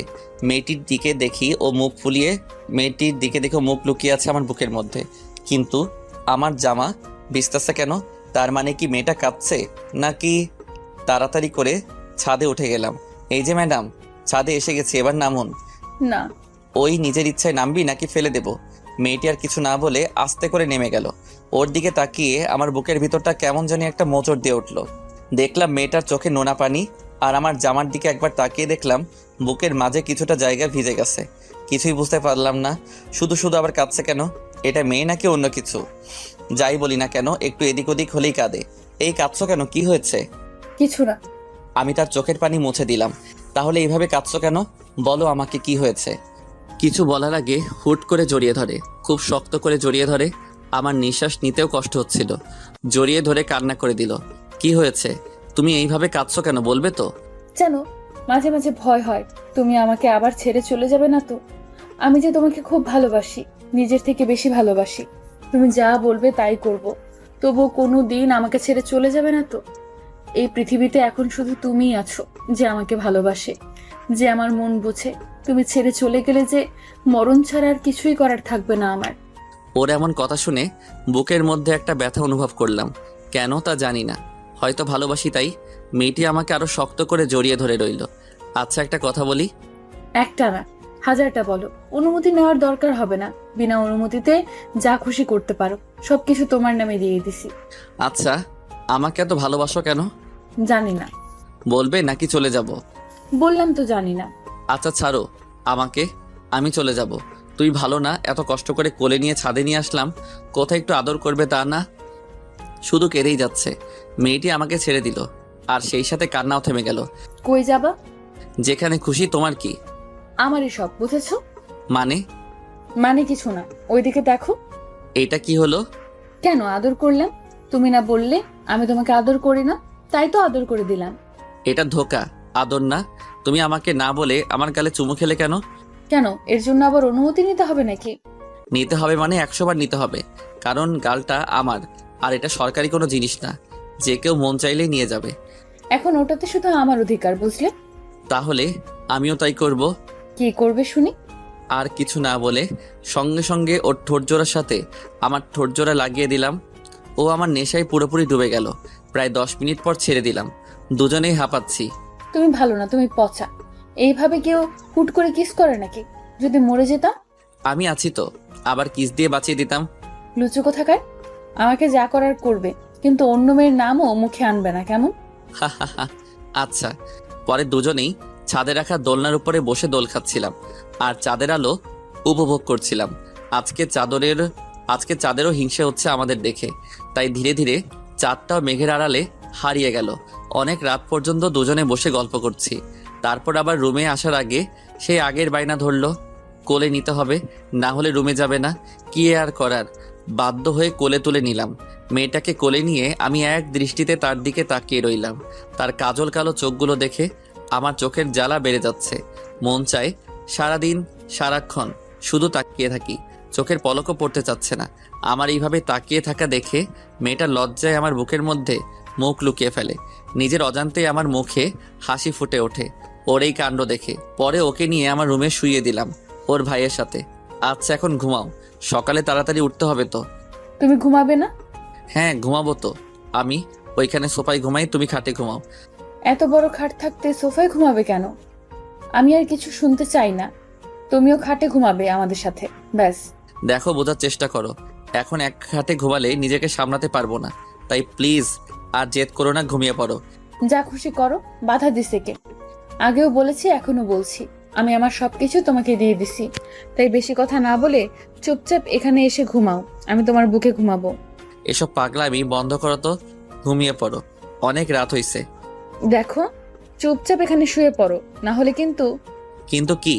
মেয়েটি শুয়ে থাকা অবস্থা থেকে উঠে দাঁড়ালো, ঠাস করে একটা বসিয়ে দিল আমার গালে। আমি তো অবাক, এটা মেয়ে নাকি আরো কিছু কিছু বলার আগে চর বসিয়ে দেয়। গালে হাত দিয়ে দাঁড়িয়ে রইলাম চুপচাপ। মনে মনে আবার খুব খুশি লাগছে। এইরকমই তো মিষ্টি একটা বউ চাই, যে কথায় কথায় রাগ করবে, কিছু হলেই শাসন করতে শুরু করবে। কি রে, চুপচাপ দাঁড়িয়ে আছিস যে? এখনো কি অন্য জায়গায় ঘুমানোর ইচ্ছা আছে নাকি? তোর সাথেই আর থাকবো না, খালি কথায় কথায় মারস। তুই থাক, আমি গেলাম। কই যাবি শুনি? এক পা নাড়লে ঠ্যাং ভেঙে হাতে ধরিয়ে দেব। হুঁ, খালি রাগ দেখাতেই পারিস। চুপচাপ এখানে শুয়ে পড়ো বলছি, না হলে আরো পড়বে। না থাকার লাগবে না, শুইতাছি। কি আর করার, অবশেষে বাধ্য হয়ে শুতে হলো। মেয়েটা আমাকে শক্ত করে জড়িয়ে ধরে শুয়ে পড়লো। সরি, আমাকে মাফ করে দাও। কেন? তোমাকে ওইভাবে মারার জন্য। যেন আমি ইচ্ছে করে করিনি, যেন আমি ইচ্ছে করে কিছু করিনি। রাগ উঠলে আমি নিজেকে ধরে রাখতে পারি না, সামনে যেটা পাই সেটা দিয়ে মারি। ভাগ্যিস আমাকে শুধু চর মারছো, অন্য কিছু দিয়ে মারলে তো এতক্ষণে উপরে চলে যেতাম। এসব বলবে না প্লিজ, তোমার মরণ হওয়ার আগে যেন আমার মরণ হয়। তাই আরো শক্ত করে জড়িয়ে ধরলাম। ও চুপচাপ আমার বুকের মধ্যে শুয়ে রইল। আর আমি ভাবছি আব্বুর কথা, তিনি কি সত্যি আমার ভালোবাসাটা বুঝবেন না? এই মেয়েটাকে যে আমি খুব ভালোবাসি, ওকে ছাড়া কিভাবে থাকবো আমি? একবার বিয়েটা হয়ে গেলে আর কিছুই করতে পারবে না। আমি তো তার একমাত্র ছেলে, কতদিনই বা রাগ করে থাকবে? তারপর সবকিছু ঠিক হয়ে যাবে। হঠাৎ মেয়েটার দিকে চোখ পড়লো, দেখলাম মেয়েটা ঘুমিয়ে পড়ছে। ওর ঘুমন্ত চেহারা দেখে আমার কেমন যেন একটা অনুভূতি জাগছে। পুরো ছোট বাচ্চাদের মতো আমাকে জড়িয়ে ধরে ঘুমিয়ে আছে। কত মায়াবী মেয়েটা, একে ছাড়া যে আমার একদিনও ভালো কাটে না এখন। আমি মেয়েটার কপালে একটা ছোট করে চুমু এঁকে দিলাম। তারপর আমি হারিয়ে গেলাম ঘুমের দেশে। সকালে খুব ভোরে মেয়েটির ডাকে আমার ঘুম ভেঙে গেল। এই উঠো, আজান দিয়ে দিছে, যাও গিয়ে নামাজ পড়ে এসো। আচ্ছা যাচ্ছি। অতপর তাড়াতাড়ি উঠে ফ্রেশ হয়ে পাঞ্জাবি পরে নামাজ পড়তে চলে গেলাম। নামাজ পড়ে এসে দেখি মেয়েটা কিচেনে রান্না করছে। আমি ধীরে ধীরে কিচেনের সামনে গিয়ে দাঁড়ালাম। মাথায় আবার দুষ্টুমি করার ভূত চাপলো। দেখলাম মেয়েটা চুপচাপ রান্না করছে, তাই আস্তে আস্তে করে তার সামনে গিয়ে পিছন থেকে জড়িয়ে ধরলাম। সাথে সাথে মেয়েটা ভয়ে চিৎকার করে উঠলো। আরে চিৎকার করছো কেন? তুমি কখন আসলে? এই সবেমাত্র এলাম, এসেই তো তোমাকে। চুপ, লুচু কোথাকার, এসে দুষ্টুমি শুরু করে দিছো। বারে, তুমি না কালকে রাতে বললে যা খুশি করতে পারি, তুমি কিছুই বলবে না? আচ্ছা হইছে, এখন যাও গিয়ে টেবিলে বসো, আমি ব্রেকফাস্ট রেডি করে আনছি। না, আমি এখানেই থাকবো, আর এইভাবে জড়িয়ে ধরে থাকবো। তুমি রান্না করো, আমি দেখছি। উফ, তোমাকে নিয়ে আর পারা যায় না। আচ্ছা থাকো, কিন্তু দুষ্টুমি করবে না। আমি তো দুষ্টুমি করবই, তার জন্যই তো ধরেছি। বলেই আমার হাত ওর কোমর স্পর্শ করলো। সাথে সাথে ও কিছুটা শিউরে উঠে চোখ বন্ধ করে ফেলে। দেখো, খুব খারাপ হয়ে যাচ্ছে কিন্তু। হোক, তাতে কার কি? আমি আমার বউকে ধরেছি, তাতে তোমার কি? মেয়েটার কিছু না বলে এক ঝটকায় নিজেকে ছাড়িয়ে নিল। হয়েছে, এত বউ বউ করতে হবে না, বিয়েটা হোক আগে, তারপর বউ বউ করো। এখন যাও গিয়ে টেবিলে বসো, বসো বলছি। ধুর, তুমি খালি আমাকে বকা দাও। যাও, আমি আর তোমার কাছে আসবো না। বলেই হনহন করে হেঁটে চলে আসলাম। এসেই টেবিলে বসে রইলাম। এর মধ্যে বন্ধুর ফোন। রাকিব কল দিছে। রাকিব আমার বেস্ট ফ্রেন্ড। কলটা রিসিভ করলাম। কিরে, সবকিছু রেডি তো? দোস্ত, সব কিছু রেডি, তুই খালি বল। 10টা বাজে সবাই জায়গা মতো এসে পড়িস, আর বাকিদেরও সাথে করে নিয়ে আসিস, কেমন? আচ্ছা। আর শোন, লামিয়া আর বৃষ্টিকে আমার বাড়িতে পাঠিয়ে দিস ওকে রেডি করানোর জন্য। লামিয়া আর বৃষ্টি ওরাও আমার বেস্ট ফ্রেন্ড। কিন্তু দোস্ত, ভাবি দেখতে কেমন? গেলেই দেখতে পাবি। এখন রাখ, ঠিক সময় মতো চলে আসিস। আচ্ছা। ফোন কেটে দিলাম। কিছুক্ষণ পর মেয়েটা এলো। আমি ভাবলাম সবকিছু শুনে ফেললো নাকি। না, তা কিভাবে হবে? ও তো কিচেনে ছিল, ও কিভাবে শুনবে? ম্যাডামের ব্রেকফাস্ট এতক্ষণে রেডি হয়েছে তাহলে। নাও, খাওয়া শুরু করো। তনয় কোথাও খাবে না? ও এখনো ঘুমাচ্ছে, তুমি খেয়ে নাও। ও উঠলে আমি ওকে খাইয়ে দিবনি। তুমি খাবে না? আমি পরে খাবো, তুমি আগে খেয়ে নাও। না, তুমি এখন খাবে আর আমাকে নিজের হাতে খাইয়ে দিবে, না হলে আমিও খাবো না। সবসময় এত জেদ করো কেন তুমি? নিজে তুলে খেতে পারো না? না, খেতে পারি না। হইছে, যাও, খাবো না, তুমি একাই খাও। বলে উঠে পড়লাম টেবিল থেকে। আরে আরে, কই যাও? বসো বলছি। না। আচ্ছা বসো, খাইয়ে দিচ্ছি, আর ঢং দেখাতে হবে না। খুশি মনে বসে পড়লাম আর ও আমাকে তুলে খাইয়ে দিতে লাগলো। আমিও তাকে নিজের হাতে তুলে খাইয়ে দিলাম।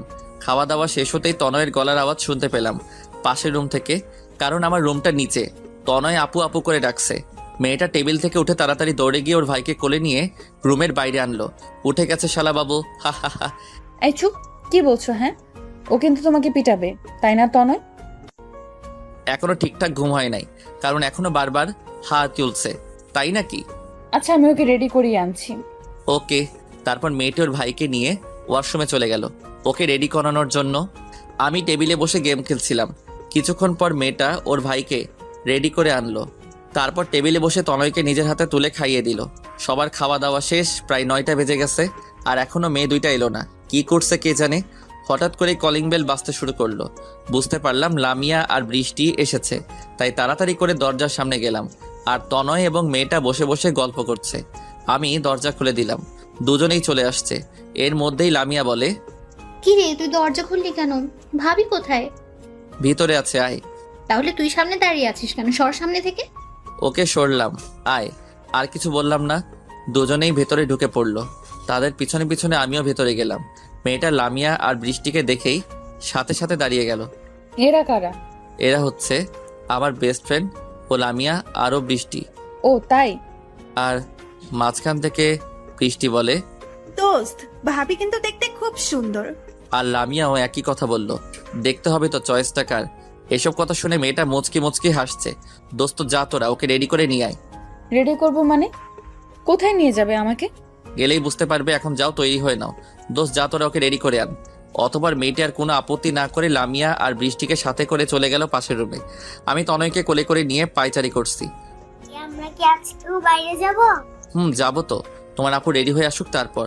কি মজা, কি মজা, কি মজা! বাইরে যাব, চকলেট খাবো। খাবে তো। আমার মনের মাঝে কেমন একটা ফিলিংস কাজ করছে। একটু ভয় হচ্ছে আব্বুর জন্য, কারণ ওনার বারণ করা সত্ত্বেও আমি এই বিয়েটা করছি। না জানি কি দুর্ঘটনা ঘটে। আব্বু এমনিতেই প্রেশারের রোগী। যদি একটা অঘটন ঘটে তাহলে নিজেকে কোনোদিনও ক্ষমা করতে পারবো না। কিছুক্ষণ পর মেয়েটা আর বন্ধুগুলো বেরিয়ে এলো। মেয়েটাকে দেখে আমার চোখ কপালে উঠে যাওয়ার মতো অবস্থা। আমার কেনা সেই নীল শাড়িটা ওকে পরানো হয়েছে। এত সুন্দর লাগছে যে বলার মতো ভাষা খুঁজে পাচ্ছি না। পুরাই নীল পরীদের মতো দেখতে। আপনারা কেউ আবার নজর দিয়েন না যেন ওইটা বুকিং হয়ে গেছে। কি রে, ওইভাবে হাঁ করে তাকিয়ে কি দেখছিস? বল, কেমন সাজালাম ভাবিকে? বলার মতো ভাষা খুঁজে পাচ্ছি না যে কি বলতাম। থাক, তোর কিছু বলতে হবে না। পরে বউকে পেয়ে আবার আমাদের ভুলে যাস না যেন। থাক, তোর কিছু বলতে হবে না। পরে বউকে পেয়ে আবার আমাদের ভুলে যাস না যেন। কি যে বলিস না তোরা। হইছে, আর ঢং দেখাতে হবে না। যা, তুই রেডি হয়ে আয়। আর তোর কোলে এই বাচ্চাটাকে? ও ওর ভাই। ও আচ্ছা, তাই বল। আমি ভাবলাম অন্য কিছু। কি? কিছু না, যা রেডি হয়ে আয়। তারপর আমি তনয়কে ওর বোনের কোলে দিয়ে চলে গেলাম রেডি হতে।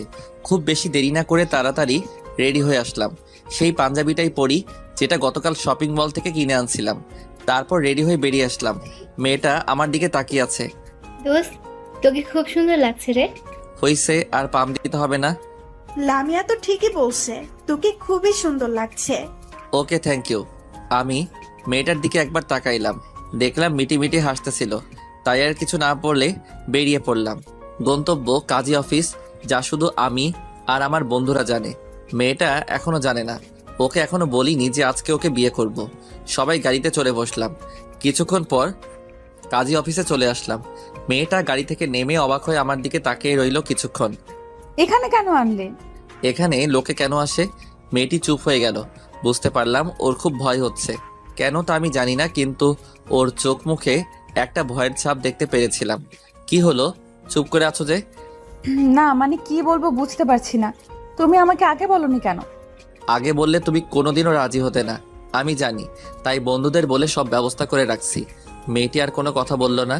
তারপর চলে গেলাম ভিতরে। সবাই ভিতরে গিয়ে দেখলাম বন্ধুরা সব হাজির। মাঝখান থেকে রাকিব বলে, দোস্ত, ভাবি দেখতে কিন্তু সেই। হারামি, নজর দিবি না, তোর ভাবি লাগে। হুম। তারপর সবাইকে সাক্ষী রেখে কাজী সাহেব আমাদের বিয়ে করিয়ে দিলেন। সবাই অভিনন্দন জানিয়ে বিদায় নিল। পরে আমি আর মেয়েটা গাড়িতে গিয়ে বসলাম। পুচকুটা ওর আপুর কোলে বসে আছে। মেয়েটার মুখের দিকে তাকিয়ে বুঝতে পারলাম ওর মধ্যে এখনো ভয় কাজ করছে। তাই আমি ওর হাতটি ধরে বললাম, ভয় পেও না, আমি আছি তো তোমার পাশে। সব সময়, সব পরিস্থিতিতে তোমার পাশে থাকবো, কথা দিলাম। মেয়েটা আমার কথা শুনে কিছুটা স্বস্তির নিঃশ্বাস ফেলে। তারপর আপন মনে গাড়ি চালাতে লাগলাম। গন্তব্য বাড়িতে যাওয়া, কিন্তু কে জানতো বাড়িতে আমার জন্য আরেকটা সারপ্রাইজ অপেক্ষা করছে। চলুন জানা যাক কি সেটা। আপন মনে গাড়ি চালাচ্ছি, দুজনেই চুপচাপ। আমি এই ভেবে খুশি যে মেয়েটাকে সারা জীবনের জন্য আপন করে পেলাম, কিন্তু মেয়েটাকে তেমন একটা খুশি দেখছি না, কারণ ও এইভাবে আমাকে বিয়ে করতে চায়নি। ও চেয়েছিল আমার আব্বুর অনুমতিতে আমাদের বিয়েটা হোক, কিন্তু মেয়েটা তো জানে না আব্বু এই বিয়েটা মেনে নেবে না, তাই তাড়াহুড়া করে বিয়েটা করতে হলো। মেয়েটার এভাবে চুপচাপ থাকা আমার একটু ভালো লাগছে না। সব সময় দুষ্টমি ও হাসি ঠাট্টা করা মেয়েরা যদি মুখ গোমড়া করে বসে থাকে তাহলে কেমন লাগে আপনারাই বলুন। যাক, সেসব কথা বাদ দেন। আপন মনে গাড়ি চালাতে চালাতে বাড়ির সামনে চলে এসেছি। আরে এ কি, এটা তো আব্বুর গাড়ি। কিন্তু আব্বুর গাড়ি এখানে কেন? আব্বুর তো এখন বিদেশে থাকার কথা, তাহলে গাড়িটা এখানে কি করে এলো? তার মানে কি আব্বু? না, আর কিছুই ভাবতে পারছি না। সব কেমন গুলিয়ে যাচ্ছে। এখন আমারও ভয় হচ্ছে। গেটের সামনে গাড়ি থামালাম। গাড়ির হর্ন শুনে দারোয়ান কাকা গেট খুলে দিল। ভেতরে গাড়ি দাঁড় করিয়ে গাড়ি থেকে নেমে দারোয়ান কাকাকে জিজ্ঞেস করলাম, কাকা, কে এসেছে বাড়িতে? বড় সাহেব এসেছেন। আচ্ছা ঠিক আছে। দারোয়ান কাকা আবার গেটের সামনে চলে গেলেন। আব্বুর কথা শুনে আমার মাথায় আকাশ ভেঙে পড়ল। পায়ের তলা থেকে মাটি সরে গেল মনে হয়। মনের মধ্যে ভয়টা আরো দ্বিগুণ বেড়ে গেল। এখন কি করব, কিভাবে আব্বুকে রাজি করাবো, এসব ভাবতে ভাবতে মেয়েটাকে নিয়ে ভেতরে যাওয়ার জন্য পা বাড়ালাম। প্রতিটা পদক্ষেপে একটা অজানা ভয় কাজ করছে। না জানি কি করেন উনি। মেয়েটার দিকে একবার তাকালাম। আব্বুর কথা শুনে মেয়েটির মুখে কোনো ভয়ের ছাপ দেখতে পেলাম না। এই বিষয়টা আমাকে ভাবাচ্ছে। আর তনয় তখনও ওর আপুর কোলে। তনয়ও আজকে কোনো কথা বলছে না। পুচকুটা আজকে চুপচাপ হয়েছিল। অবশেষে দরজার সামনে এসে দাঁড়ালাম। কলিং বেলটা চাপতে হলো না, দরজা আগে থেকেই খোলা ছিল। ভয়ের মাত্রা আরো দ্বিগুণ বেড়ে গেল। আমি আর মেয়েটা ভেতরে গেলাম। গিয়ে দেখে আব্বু সোফায় বসে আছেন। ওনাকে দেখে আমার গলা শুকিয়ে কাঠ হয়ে গেছে। বারবার ঢোক গিলছিলাম। হঠাৎ তনয় ওর আপুর কোলে থেকে নেমে আঙ্কেল আঙ্কেল বলে দৌড়ে গিয়ে আব্বুর কোলে উঠে পড়ল। আব্বু তনয়কে হাসি মুখে কোলে তুলে নিল। কি হলো কিছুই বুঝতে পারলাম না। আমি মেয়েটির দিকে তাকিয়ে দেখে মুচকি মুচকি হাসি দিচ্ছে, কিন্তু পুচকুটা আমার আব্বুকে কিভাবে চিনে? আর মেয়েটাই বা হাসছে কেন? কিছু তো একটা রহস্য আছে, কিন্তু কি সেটা জানতে হবে। ভাবনায় পড়ে গেলাম। তনয়ের গলার আওয়াজ শুনে ভাবনার জগৎ থেকে ফিরে এলাম। আঙ্কেল আঙ্কেল, আপনি এতদিন কোথায় ছিলেন? তোমার জন্য চকলেট আনতে গিয়েছিলাম, এই নাও তোমার চকলেট। আব্বু পুচকুটার হাতে চকলেট ধরিয়ে দিল। আর পুচকুটা তো মহা আনন্দে চকলেট খেতে শুরু করলো। আব্বু তাকে সোফায় বসিয়ে দিল। তারপর আব্বু আমার সামনে আসলেন। রাগী লুক নিয়ে তাকিয়ে আছেন আমার দিকে। আমি ভয়ে মাথা নিচু করে ফেললাম, কিন্তু আব্বু তনয়কে কিভাবে চিনে তা এখনো আমার অজানা রয়ে গেল। কিরে হতচ্ছাড়া, ভয় পাইছিস? না মানে আব্বু সরি, আমাকে মাফ করে দাও। আমি তোমার অনুমতি ছাড়া বিয়েটা করতে চাইনি, কিন্তু আমি এই মেয়েটাকে ভালোবাসি, তাই তোমার পছন্দ করা মেয়েকে মেনে নিতে পারিনি। আরে হতচ্ছাড়া, ওইটা তো এমনি বলেছিলাম। আর এই বিয়েটা তোর না, আমার ইচ্ছাতেই হয়েছে। আব্বুর কথা শুনে আমার মনের মধ্যে থাকা প্রশ্নের পাহাড়টা আরো বেড়ে গেল।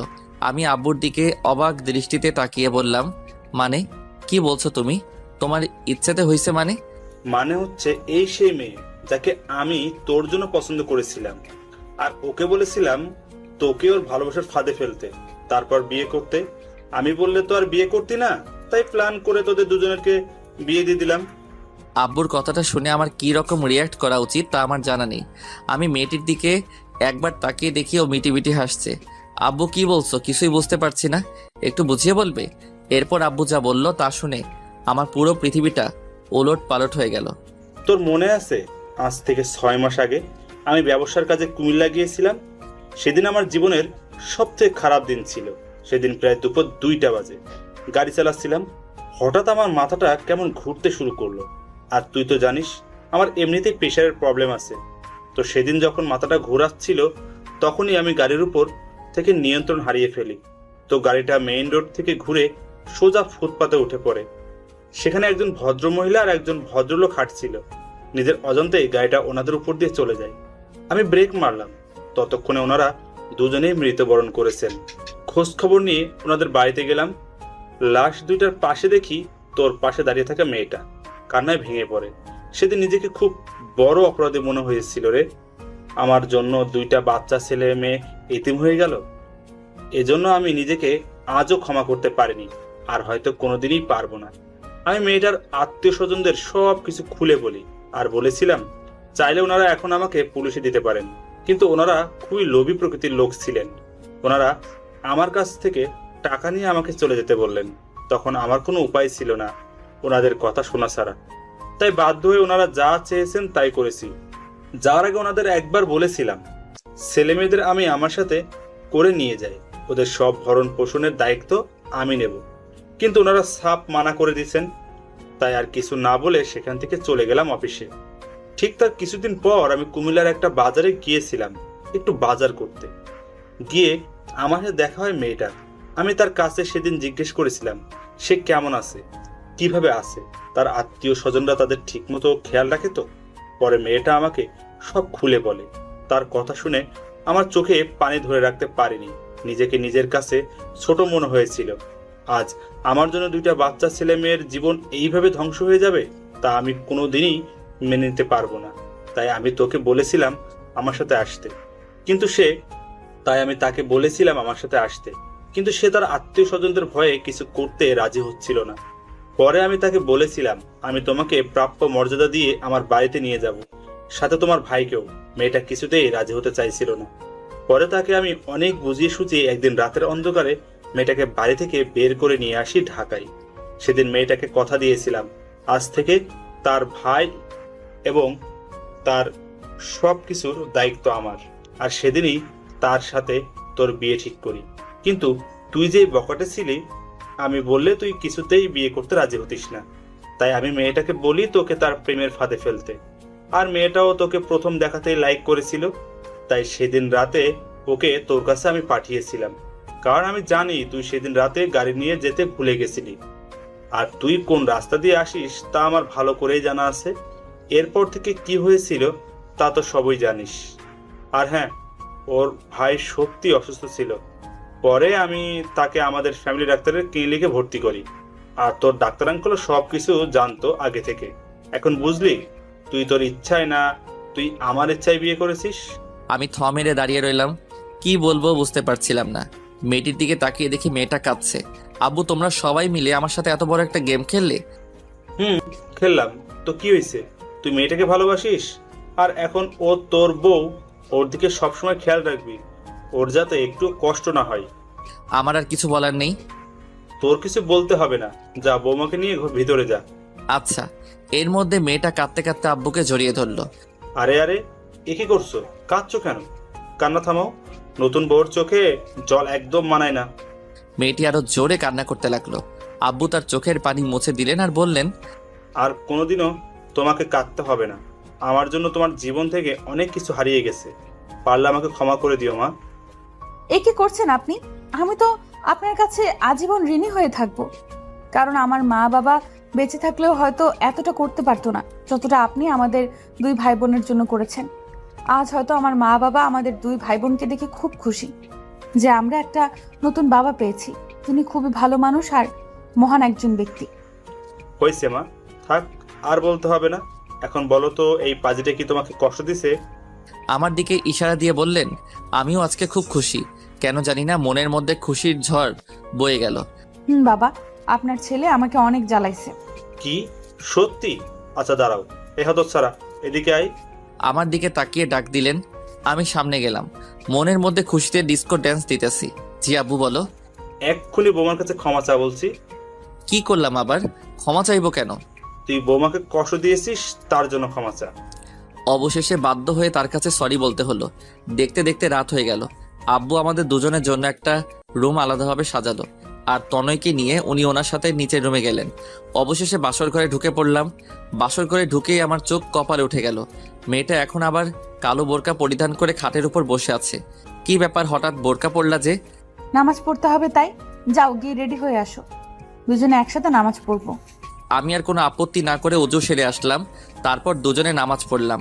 নামাজ শেষে দুজনেই বিছানায় বসে আছি। কি হলো, কথা বলছো না কেন? কি আর বলবো, তোমার মতো একটা হ্যাবলা মার্কা ছেলেকে বিয়ে করে আমার কপাল পুড়লো। আমি তো অবাক। মানে কি? মানে তুমি আমাকে একটুও ভালোবাসো না, আদরও করো না, তাই। ও তাই বুঝি। তা আমার বোরকাওয়ালিকে একটু দেখি, তারপর আদর করব। দেখে নাও। আমি আস্তে করে হাত বাড়িয়ে তার মুখের কাপড় তুলে দিলাম। মনে হলো স্বর্গের কোনো পরী আমার সামনে বসে আছে। নিজেকে সামলাতে পারছি না। ওর গালে হাত দিতে বলে উঠলো, এই কি করছো? একদম দুষ্টুমি করবে না। দুষ্টুমি না, একটু ভালোবাসবো। তারপর আমি ওর বুকের উপর শুয়ে পড়লাম। Light off. পরে তাদের ভিতরে যেটা হয়েছে সেটা জানতে চাইলে বিয়া কইরা ফেলান।